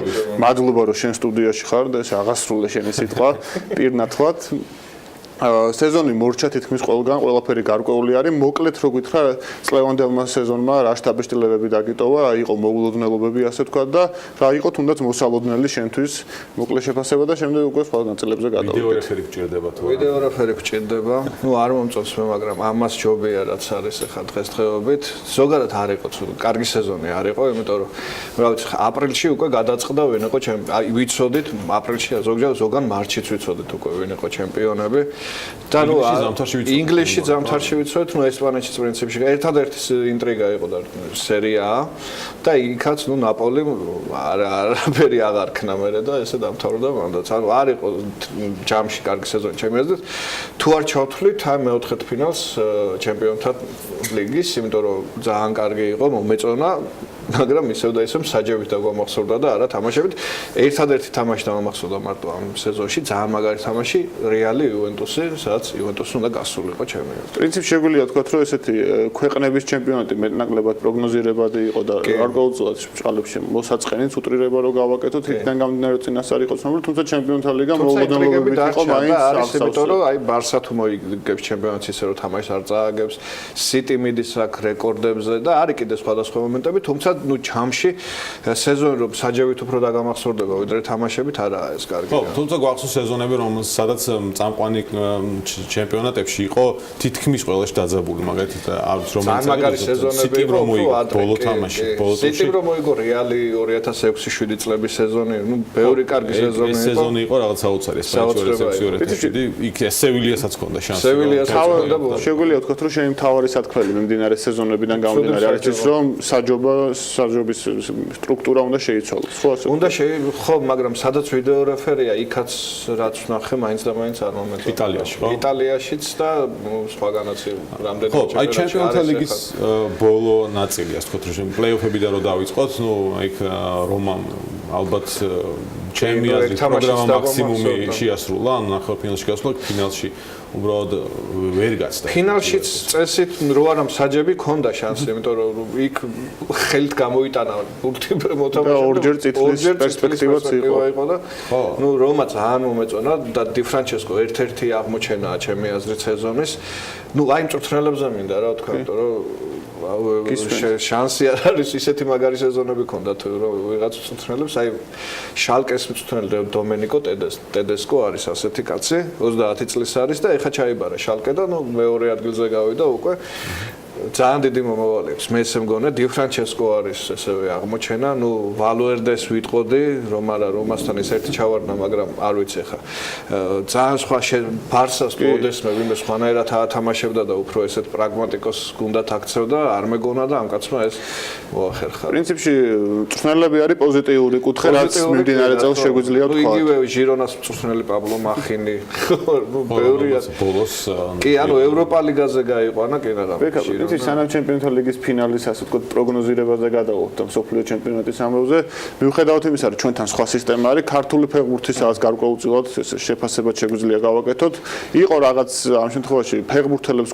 ნაკრები არ არის აუცილებელი რომ ვიგულისხოთ რა არის შენი ასე ვთქვათ შეფასება ძალიან იმედიანად ვარ ამბიცი ოთარ კაკაბაძე საბა კვერკველი აი საერთოდ ახლა ჩაკვეტაძე იგივე განგში ძალიან ნუ პატარა ჯერ ხა იმ ასაკში არ არის გუნდის ლიდერობა აიყოს თავზე მაგრამ ძალიან აქებენ კარგი პრესა აქვს და ნუ კარგი პერსპექტიული მომავალი აქვს და საერთოდ რა ნუ კარგი თაობაა მე მგონი ესენი უფრო გაიზარდნენ უფრო გაიზრდებიან კიდე და რაღაცა იმედიანად ვარ ამ თავარი რაც არის მე რასაც ყურადღებას ვაგრძელ მგონი გაირღვა ეს რაღაც ნაწილობრივ მაინც და ევროპისკენ მეტნაკლების სვლა მაინც გვაქვს აღარ არის მაინც და მაინც რუსეთში წასვლა აპრიორი ოფცია ამ ახალგაზრდა ქართველი ფეხბურთელები და ნუ ფაქტია თამაშობენ რა იქ ხა ესე არ არის რომ ხო ბელგიის ჩემპიონატი არ არის დაბალი დონის ჩემპიონატი ნუ ესპანეთის სეგუნდა დივიზიონიც არ არის ისეთი დაძაბული თამაშებია და სარაგოსა ძალიან დიდი ტრადიციების გუნდია და ეს ოთარ კაკაბაძეც ახლა მგონია რომ ბევრად კარგ გუნდში გადავა ისეთი მაგარი სეზონი ქონდა და ზოგადად ნაკრებმაც ახლა რაც ითამაშა არ ვიცი ცუდს ვერაფერს ვერ იტყვი რა. ხო სექტემბერში ველოდებით მოკლედ სანაკრებო დონეზე ძალიან მნიშვნელოვანია თქო სექტემბერში რა ხარისხის თამაშს ჩავატარებთ. ნუ ხარისხზე ერთი აქცენტი და მეორე შედეგზე ალბათ სამნიშნულოვანი შედეგიც რომ მივიღოთ. გარდა ხარისხისა, ნუ ხარისხი იყო მეტნაკლებად, მაგრამ შედეგები ოფიციალურ თამაში გამარჯვება არ აქვს ვლადიმერ ვაის ეს არის ხო, მთავარი. კარგი, ჩემპიონთა ლიგას რო დაუბრუნდეთ, თქვა ნახევარფინალები რომ გავიაროთ, ჩქარა მაგალითად რეალი ბაიერნი. მე ჩემი პირადი აზრი არა, იმიტომ რომ თქვა სხვა გუნდს გულშემატკივრობ და რეალს არა, რეალი უდესი გუნდია და ტრადიციების მატარებელია, რა ვიცი, საოცარი, მაგრამ მე ვფიქრობ რომ სამი თამაში წააგო რეალმა იუვენტუსთან მეორე თამაში ორივე თამაში ბავარიასთან და ფინალში გავიდა. ცოტა პარადოქსია მაგრამ ესე. ნუ რეალს ეგეთი რაღაცები არ არის ხა მაგ გუნდისთვის უცხო არ არის. ნუ იყო სეზონი როცა ვოლფსბურგით გავიდა ფინალში და მოიგო ხო? და იგივე შარშან ხო მარეს შარშან წინ უფრო სწორად ხო ნუ ბაიერთან რო ორი თამაშგარე ნუ რეალისტვის ეს მოკლედ რო ვთქვა არ არის რა ეს რაღაცა უცხო არ არის მაგრამ ნუ ძალიან მაგარი მწვრთნელი აღმოჩნდა ეს კაცი რა ვიცი ფეხბურთელიც ხო გენიოსი იყო მაგრამ მწვრთნელი ძალიან მაგარია კრუიფის ტიპაჟია რა ადრეც თქვი და ნუ კრუიფისნაირი მწვრთნელია იმიტომ რომ აი ეს პენალი არ არის ხო აი ეს პენალი ხო რასაც ჩვენ ეკრანზე შეუძლიათ ანუ დიდხანს იმუშაოს რეალში რამდენიმე ერთ სეზონში ეძლევა მე ალბათ ნაკრებში და მე დაამთავრებს. ნუ არ ვიცი, მგონია ძალიან არ მინდა ეს მოხდეს, მაგრამ მოიგებს წელსაც რა. ხო, პრინციპში მე ჩვენი შემდეგი კითხვაც ეგ იყო, ფინალში არის ლივერპული ერთის ხრი, ხო, მთელი საფეხბურთო სამყარო ელოდება ამ თამაშს, ევროპის ლიგის ფინალი მეეჭება მარსელის და ატლეტიკოს გარდა ვინმე ადარდებდეს, ამდენიმე ჟურნალისტიც ალბათ. მთელი მსოფლიო ამ თამაში ამ თამაში ელოდება, შანსებს როგორ ხედავ? ანუ ისე წინასწარ გადაჭრით თქვი რომ რეალი მოიგებსო, ეჭვმა ლივერპულზე დიდი შეფასების არ ხარ. არ ვარ ლივერპულს რაღაც საოცარი შეტევითი ფეხბურთელების შედეგისა. ბალეში გულშემატკივრობ მწვრთნელს მაგაცას იგივე ფირმინო ძალიან მომწონს ბევრი ფეხბურთი თუ კარგი გუნდია, მაგრამ მაინც რაღაცა არ აქვს რა. არ მგონია რომ მოიგოს. პროცენტულად რამდენი რა შანსი მიანიჭებს? 70-30 რეალის სასახად გაწეული არის ჩემი არა მე ვფიქრობ რომ ლივერპული არ მგონია მიუხედავად იმისა რომ რეალი ფინალებს თითქმის არ აგებს ხო არ აგებს და ის აგებს ლივერპული უფრო აგებს მაგრამ ნუ წვნელი აგებს კარგი კამბექებით გვახსოვს ლივერპული კი და ძალიან ცუდი სერია ხა თუ არავინ არ აკვირდება ამას და ცუდი სერია აქვს ძალიან რომას მე თამაში არ მოუგია საერთოდ ხო ალბათ სალახსაც აღარ გაუტანია საერთოდ აი ხა იქამდე როგორ მე უნდა მიყვანო ხო შიდა ჩემპიონატში მე ხა ნუ ფინალში უწევდა მეორე თამაში რომასთან სალახსი შტაბში დამჩა რომ არ ცდილობდა რომ რომასთვის კიდევ გაეტანა ნუ პირველში ბოდიშები ხადა მაქვს მე მაგ თამაშაზე ჩემი აზრი მაგრამ რა ვთქვა შეგიძლია თქვა სანამ არის რაღაც ერთ სეზონიანი მგონია რა მაქსიმუმ ორი აი ნახოთ ეს დრო გვიჩვენებს წინ გვაქვს კიდე ერთი მნიშვნელოვანი ამბავი. ხო 26 მაისის მერე უკვე რაღაც ორ კვირაში. კი, ჩვენს მეზობლად გაიმართება რუსეთში მსოფლიო ჩემპიონატი, რომელიც პრინციპში გამორჩეული იქნება იმ კუთხით, რომ პირველად მოხდება, როდესაც ნაკრებები ჩამოვლენ და მოუწევთ აბსოლუტურად სხვადასხვა გეოგრაფიულ არეალში თამაში, რადგან ექსპერტები ვარაუდობენ, რომ დაატყობს თავის. თუმცა რთული არის ერთი მოსკოვთან ითამაშო, ერთი მოსკოვში ითამაშო, ერთი თამაში და მეორე რაღაც სიმბირთან ახლოს ითამაშო და მესამე სხვაგან. რას ელოდები ამ ჩემპიონატისგან? ბევრი არის ძალიან სკეპტიკურად განწყობილი და იაპონიის რაღაცა მოდელს ხედავენ, ვინაიდან FIFA და UEFA კორუფციასთან ბევრი არის პირდაპირ არაფერს თქმა არ გვინდა, თუმცა ესე ხედავენ რაღაც მეც მათ რიცხვში ვარ, ვინ სკეპტიკურად არის, ვინ სკეპტიკურად უყურებს. ნუ არ ვიცი, კორეა იაპონიაზე უარესი აღარ მგონია რომ საერთოდ რამე მოხდეს, ან საერთოდ რამე არსებობდა ფეხბურთში. ეგეთი რაღაცა საერთოდ არ ვიცი, ვერ წარმომიდგენია თუ ეხა ვიდეო რეფერი იქნება თან და ნუ ეს საჯები მე მგონი საჯების თემა დამთავრდება რა თუმცა იქნება კი ძალიან ბევრი ცუდი მომენტებიც მაგ ხრევ საჯობის ხრევ ნუ ესე მგონია რა მეორე მომენტია ის რომ არ თამაშობს იტალიის ნაკრები ახლა არ ვიცი სოფლიოს ჩემპიონატი ჰოლანდია ხო ნუ შევეჩვიე ხა ეს მაგრამ იტალიის ნაკრების გარეშე ასეთი დიდი ფორუმი არ ვიცი ვერ წარმომიდგენია ხა ხარ გულშემატკივარ თუ არ ხარ ის რაც იტალია არის უნდა იყოს იქ ნუ მესამე მომენტი არის ის რომ თვითონ ჯგუფები არის უკვე არგენტინის ჯგუფის გარდა ისე გადანაწილდა რომ არ თვითონ ჯგუფებში ხა არ მგონია რაღაცა ძალიან ინტრიგას მოკლებული ინტრიგას ხო რა თქმა უნდა ხა არგენტინას გულშემატკივრობ მე პირადად ხა ამ ჩემპიონატზე და არ ძალიან ისეთი არ აქვს მარტივი გზა რა იმიტომ რომ ხორვატია როცა გინდა ათამაშო და სადაც გინდა ათამაშო არ აქვს ისეთი ხა მოდრიჩი ყავს კოვაჩიჩი ყავს რაკეტიჩი ყავს იქ პერიშიჩი წინ მანჯუკიჩი ნუ ძალიან მაგარი შემადგენლობა მწვრთნელი ხა დიდი ის არ არის მაგრამ ნუ ხორვატია იქით ნიგერიის ნაკრებია ხორვატიაზე როგორც ერთმა ქართულმა მოთქვა ბოლოს და ბოლოს იუგოსლავია დაშალეს. არა, ხორვატია, იქით ახლა ნიგერიის ნაკრებია, თუმცა ეს არ არის ახლა ის ნიგერია ჩვენ რო გვახსოვს, ხო, ამოკაჩით და ფინიდი ჯორჯით და ოკოჩა და ასე შემდეგ, თუმცა ნუ გერმანული მწვრთნელი ყავს და პრინციპში ვის ხედავ, აი ფავორიტებიდან ვის ხედავ, გამორჩეულად ფავორიტს და ასე ვთქვა, შედარებით მეორადი გუნდებიდან ვის განელი რო ყაი რაღაც ისეთი. ბრაზილიას ხედავ ფავორიტს, თან მაგათ ჩვევიათ ცუდ ჩემპიონატებში გამარჯვება. ამერიკაც არ იყო კარგი ჩემპიონატი. კორეა, იაპონია, ამერიკა. სადაც უნდა მოიგო თავიანთ ჩემპიონატში. აქ კლიმატურად ძალიან სხვა პირობებში ითამაშება. ხო, მაგრამ ნუ ერთადერთი ვინც გონია რომ დღეს ხო ფეხბურთში აღარ არის პრინციპში ის რომ ინდივიდუალისტების იმედზე არიან გუნდები, აქ არის რაღაცა გაწერილი სტრუქტურა, მექანიზმი, შახმატი, რა მწვრთნელი. მაგრამ ბრაზილიას ყავს ვიღაცები, ვისაც იგივე კოუტინიო, იგივე ნეიმარი, რაღაც ინდივიდუალურად შეუძლიათ თამაშის გადაწყვეტა. პრინციპში ფირმინო ნუ ძალიან ჭკვიანი თავი. ამ სიიდან ბელგიას არ მიიჩნევ, რომ ასე ანალოგიურად აქვს იგივე შედეგი არ მიიჩნევს. ინდივიდუალური რესურსები არ ვარ მაგათ ჩვენზე დიდი აზრის და ზოგადად ეს თაობა მგონია რომ ევროპის ჩემპიონატს თუ მოიგებს მაქსიმუმ მუნდიალისთვის არ არის რამზად არ მივიჩნევ არნაირად მივიჩნევ გერმანიას ბრაზილიას საფრანგეთს ყავს მაგარი კი რომლებიც ინგლისი და ეგ უნდა მეთქვა ეხა ინგლისზე ზოგადად იმედის დამყარება მე მგონი არ არის. ხო. კეინი თუ მოაწვდის კუთხურებს შეიძლება. კეინი თუ მოაწვდის კუთხურებს კი რაღაცა ცისავე. ხო, თუმცა მაინც ბევრი ინტრიგა აქვს სოფლიო ჩემპიონატში. მესი მოიგებს თუ არა იქ რონალდოს აქვს ევროპის ჩემპიონატი მოგებული თუ სანაკრებო ტიტულებს გავყვებით, ნუ მესის შერჯერობით. კი.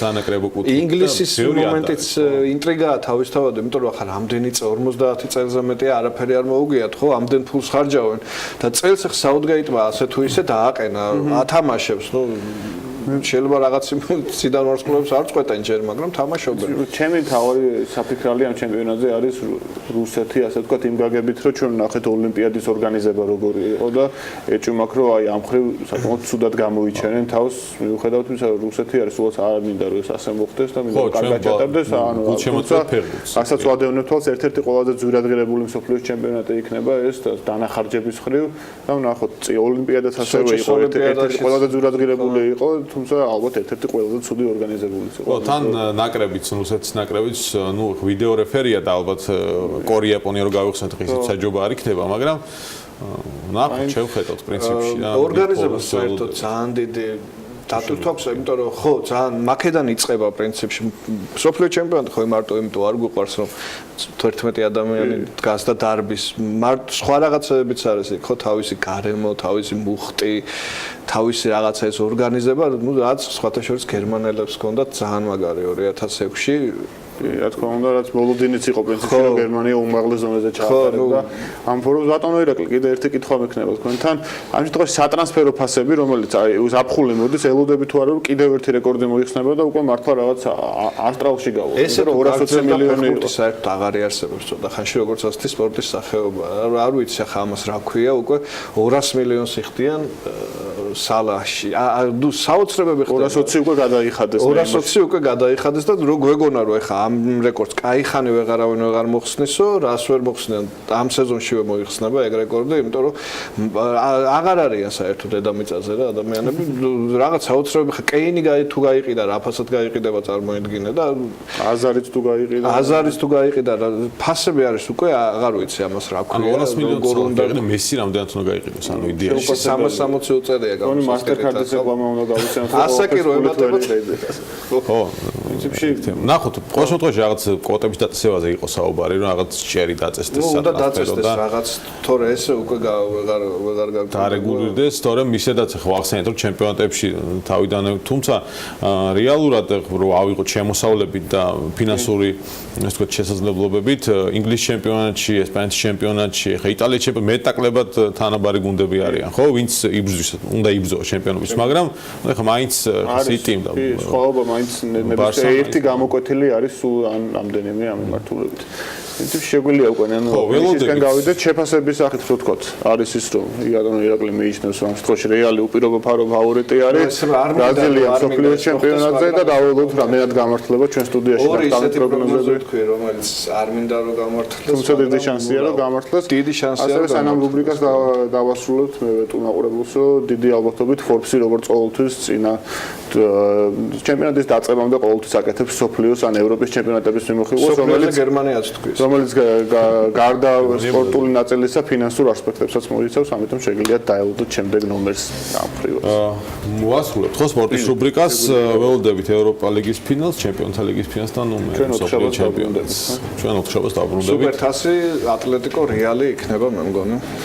შაბათს გემშვიდობებით, რეკლამის შემდეგ უკვე სტუდიის აქეთან ნაწილში გელოდებით ბექაპეციკაძეს და ზაზა აბაშიძეს. გავაგრძელებთ უკვე ფაქტ-ჩეკის რუბრიკით საქმიანი დილას, ასე რომ სულ რამდენიმე წუთში ძალიან საინტერესო ამბით და რაც თავარია ძალიან აქტუალური თემით მოწევის აკრძალვასთან დაკავშირებით უკვე ეკონომიკური ეფექტები ვის და როგორ ეხება ამაზე ვისაუბრებთ სულ რამდენიმე წუთში. ამინდის პროგნოზის სპონსორია სრულად დეველოპმენტი.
ამინდის პროგნოზის სპონსორია SEU დეველოპმენტი.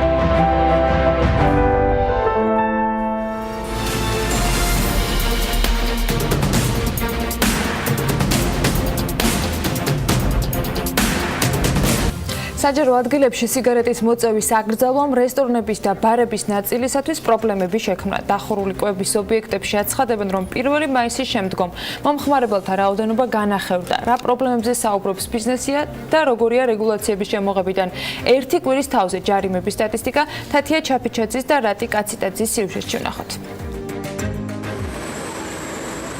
1 მაისიდან ამოქმედებულმა რეგულაციებმა, რომელიც დახურულ სივრცეში თამბაქოს, ელექტრონული სიგარეტისა და ჩილიმის მოწევას კრძალავს, დახურულ რესტორნებსა და ბარებს მომხმარებელთა რაოდენობა მნიშვნელოვნად შეუმცირა. კვების ობიექტების ნაწილში ამბობენ, რომ კლიენტების რაოდენობა 50-დან 70%-მდე იკლო. ჩაიხანას PR მენეჯერი ჩვენთან საუბრისას აცხადებს, რომ ხშირად არსებული პერიმეტრი გარე სივრცის მოწყობის შესაძლებლობას არ იძლევა. შემცირებული კლიენტურის გათვალისწინებით კი რიგ ობიექტებს დახურვის საფრთხე ემუქრება. მანქანაში მოწიე, სახლში მოწიე, ქუჩაში მოწიე, კაზინოში მოწიე, ოღონდ არ მოწიო რესტორანში და კაფეში. ესე გამოდის და ეს ძალიან ცუდია ობიექტებისთვის. ეს თუ ესე გაგრძელდება, რომ 70% სტანდარტულად დარჩა ჩვენი მომხმარებლების გარეთ, ეს მიგვიყვანს ძალიან ცუდ შედეგამდე, იმიტომ რომ ფაქტიურად მივიღოთ იმ შედეგამდე, რომ იძულებულები გავხდებით, რომ რაღაცა ობიექტები დაიხუროს. მარტო ჩვენ არა, ყველა ობიექტს ექნება ეს პრობლემა. ყველა ტიპის კვების ობიექტისათვის თამბაქოს მოწევის აკრძალვას უსამართლოდ აფასებენ ბარ ასტრალშიც. ბარის მეპატრონი ამბობს, რომ 1 მაისის შემდეგ მომხმარებელთა რაოდენობა განახევდა. მიმდებარე ტერიტორიაზე არსებული საცხოვრებელი სახლები კი მათ გარე პერიმეტრის გამოყენების შესაძლებლობას უზღუდავს. პირველივე დღეს დაიწყო. სტატისტიკურად რაღაც როცა არის კარგი მუშაობა და უშუალოდ პარასკევის შაბათი მოვიდა იმის ნახევარი ხალხი. იტალიური ეზოა მერიაში უნდა გავარკვიოთ უბრალოდ შეგვიძლია თუ არა გარეთ მაგიდების დადგმა მოწყობა. ამ შემთხვევაში კიდევ რაღაც გამოსავალი იქნება. რაღაც ადამიანები არ უნდა აწესებდნენ ადამიანების ვალდებულებებს, რომ იქ მოწიე, იქ არ მოწიო. აქამდეც იყო მწეველთა ბარებიც და არამწეველთა ბარებიც. არამწეველები თავისუფლად დადიოდნენ არამწეველების ბარებში, მწეველები დადიოდნენ მწეველების ბარებში, სადაც ერთობოდნენ. მომხმარებელთა რაოდენობა არამწეველთა სივრცეში არ გაზრდილა, თუმცა ტერასებზე ადგილების დეფიციტი უკვე შეიმჩნევა სტრადაში.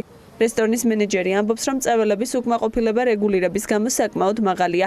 რაც შეეხება მომსახურების შესაძლო გაძვირებას, სტრადაში ამ ეტაპზე ფასების ზრდას არ პროგნოზირებენ. ტერასაზე მოთხოვნილება გაზრდილი არის, გამომდინარე იქიდან, რომ ამინდებიც ხელს უწყობს, თუმცა ახალი კანონის საფუძველზე შესაბამისად მეტად ითხოვენ ვერანდაზე რომ დაჯდნენ. არ გამოვრიცხავ არაფერს, იმიტომ რომ კერძო ბიზნესი თვითონ განაგებს თავიანთი სტრუქტურას და მიმართულებას თვითონ ირჩევს. ჩვენ ამ ეტაპზე არ ვისარგებლებთ ბოროტულად იმ მიზნით, რომ ჩვენ ტერასა გვაქვს და სხვას არ აქვს. ჩვენ სტუმრებს ისევ იგივე ხარისხით, იგივე ფასებით შევთავაზებთ ჩვენ პროდუქტს.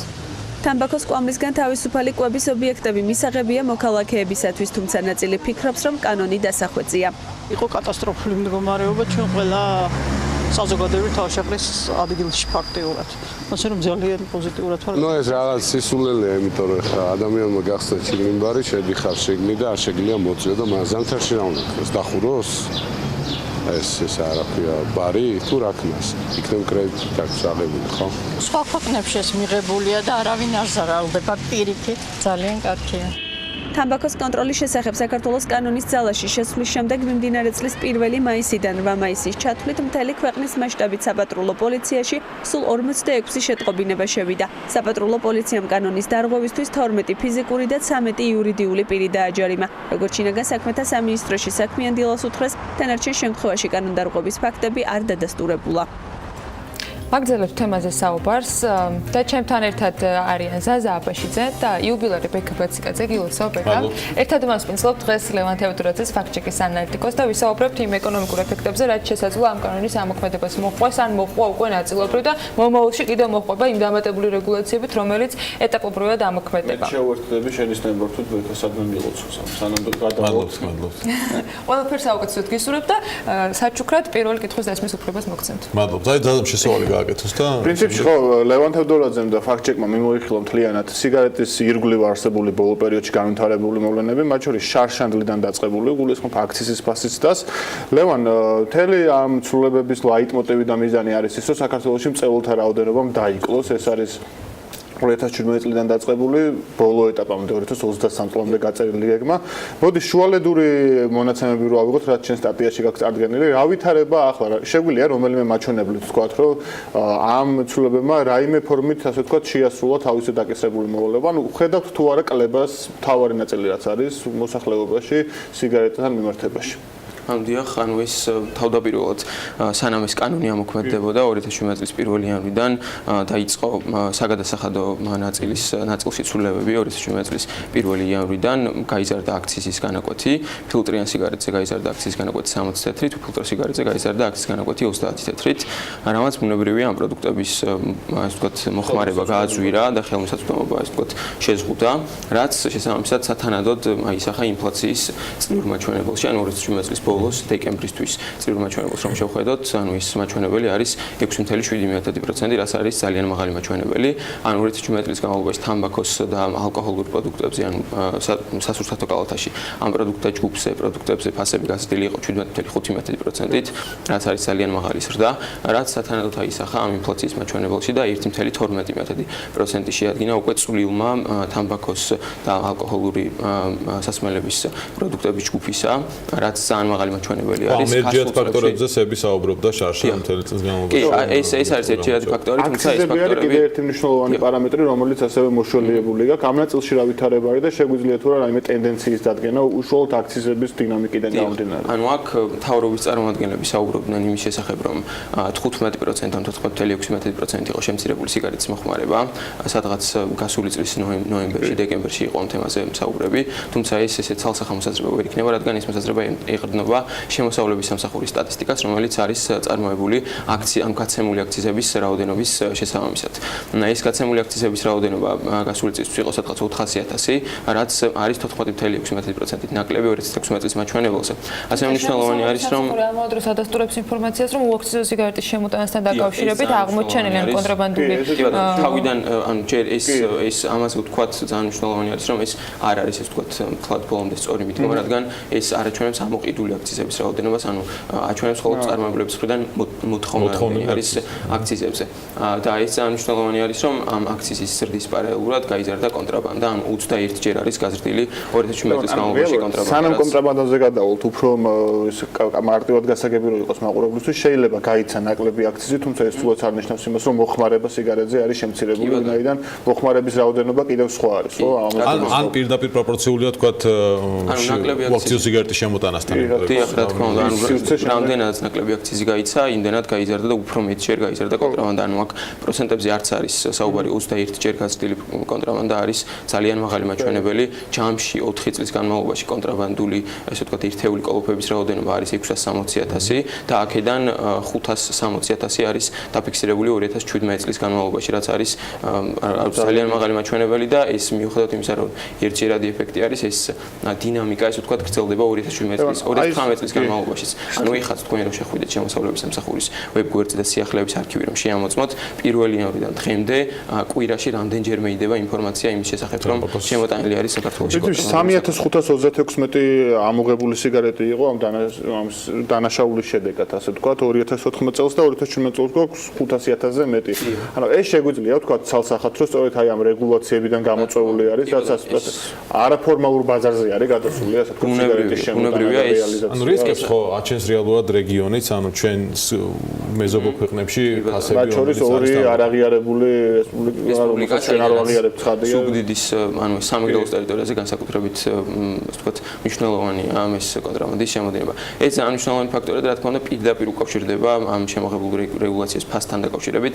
ეს არ ვიცი, ფასის ზრდა არ არის პირდაპირ ინდიკატორი იმისა, რომ მოხმარება შემცირდება და ეს არის დაუშვათ აღიარებული მიდგომა და აღიარებული პოზიცია არის ჩვენი მთავრობის წარმომადგენლების მხრიდანაც, რომ აი ბატონი დიმიტრი ხუმშულის განცხადებებით შეგვიძლია რომ მოუძენოთ ამასთან დაკავშირებით, რომ ამ ყველაფერს ანუ აქციზის ზრდას მოყვა ნამდვილად კონტრაბანდის ზრდა, ანუ ეს რისკებზე საუბრობთ. ის რეგულაციები, რომელიც 1 მაისიდან ამოქმედდა, რა თქმა უნდა, ამ 9 დღეში რამე კონკრეტული ესეთი სტატისტიკა, რომელზეც დაყრდნობითად ჩვენ შეგვიძლია რაღაც ვთქვათ, ალბათ რთული სათქმელი იქნება, თუმცა მათ შორის ამ კანონის ავტორები, რომლებიც დღეს მოქმედეს, ამბობდნენ, რომ წეველთა რაოდენობის შემცირება ძირითადად დამოკიდებული იქნება ახალი მწვერვალების არ შემომატების ხარჯზე და შესაბამისად ეს შეამცირებს მწვერვალთა რაოდენობას. მაგრამ ჩვენ სიუჟეტში ქონდა განხილული იმ ბიზნესების თქვათ პოზიციები, რომლებიც ამბობენ, რომ იგივე ჩილიმ ბარებში, სადაც მათი ძირითადი სეგმენტი სტუმრების სწორედ ამ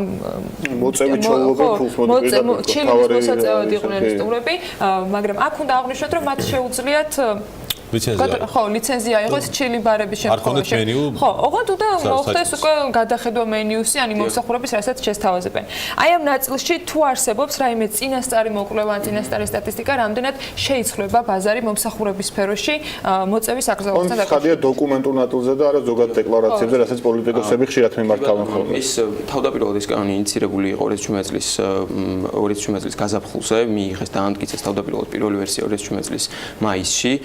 ამ ვერსიაში განმარტებით ბარათში, ანუ არის აშკარად ცალსახად შეგვიძლია ვთქვათ, რომ პირველ ვერსიაში და შემდგომ რედაქტირება რომ მოხდა 26 ივლისს, რაღაცების შეცვალა, რაზეც მოკლედ ვიტყვი, ქვემოთ კიდევ რამდენიმე სიტყვას, ანუ აქ არის მოკვლევის არასაკმარისება, ნამდვილად აქ ხვდებით სოციალური კვლევის და ანალიზის ინსტიტუტის სოციოლოგიურ გამოკვლევას, რომელიც 1050 რესპონდენტის გან არის შედგენილი, ხა ეს სოციოლოგიურ ნაწილში, ესე ვთქვათ, არ შევალ ნამდვილად, ეს კვლევა ალბათ ნამდვილად ვალიდური არის, თუმცა ამ კვლევაში არის ესეთი მოსაზრება, რომ რესპონდენტთა 8% აცხადებს, რომ შეცვლის თავის ქცევას რესტორნებთან და ბარებთან დაკავშირებით, თუმცა რესპონდენტთა ძალიან დიდი ნაწილი აცხადებს, რომ პირიქით ანუ მიესალმება, ანუ ეს სოციოლოგიური გამოკითხვა ადასტურებს იმას და აჩვენებს იმას, რომ საქართველოს მოსახლეობის დაახლოებით 72% ეს ვთქვათ არ შეცვლის თავის ქცევას რესტორნებთან და ბარებთან დაკავშირებით და აგრეთვე ეს ვთქვათ ემხრობა ამ საყოველთაო აკრძალვას, ანუ ამ კვლევიდან გამომდინარე ამ ესე ვთქვათ აკრძალვებს საქართველოს მოსახლეობიდან მხარდაჭერა ნამდვილად ჰქონდა.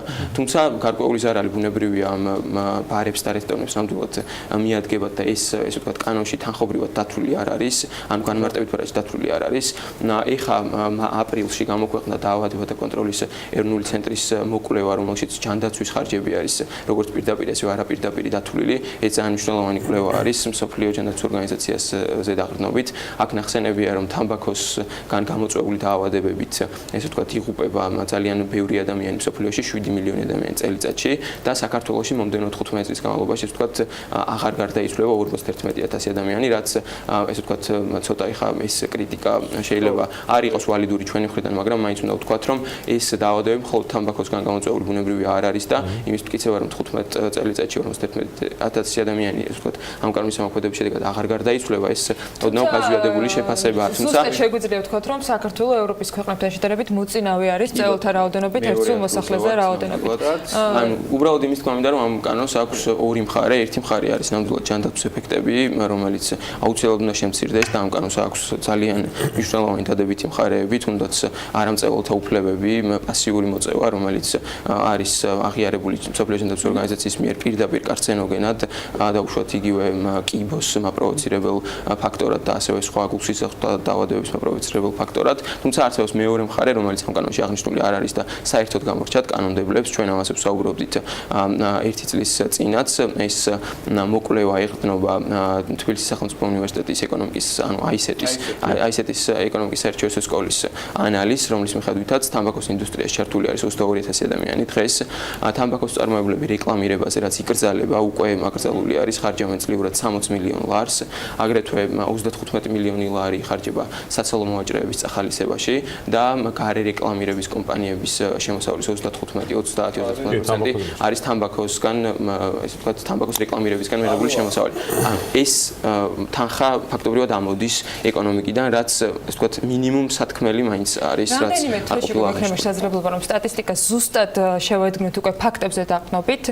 ფაქტი არის, რომ ამ კანონთან დაკავშირებით მწვერვალებს მოუწევთ გადაწყობა იმ რეალობასთან, რომელიც არსებობს და ეს რეალობა უცხო არ არის, მათ შორის ევროპის თუ სხვა კონტინენტების ქვეყნებისათვის. მადლობა სტუმრობისათვის, მადლობა ამ თემისთვის. ჩვენ მომავალში კიდევ დაუბრუნდებით და უკვე კონკრეტულ რიცხვებზე დაყრდნობით. ამით კი საქმიან დილას ვასრულებთ, წინ ქალების ნარატივი გელოდებათ და რა თქმა უნდა, ბიზნეს მედია საქართველოს ზუსტად 3 საათზე საქმის კურსში ჩაგაყენებთ ბიზნესისა და ეკონომიკის მთავარი ამბების შესახებ, რომელსაც ბექაბაცკეზე და თუჯალაღონია გაუძღვება და ისევ ბექასთან ერთად, იუბილარ ბექასთან ერთად საღამოს 22 საათსა და 35 წუთზე უნდა დაელოდოთ საქმის კურსის საღამოს გამოშვებას. ხვალამდე გემშვიდობებით და ბედნიერ დღეს გისურვებთ.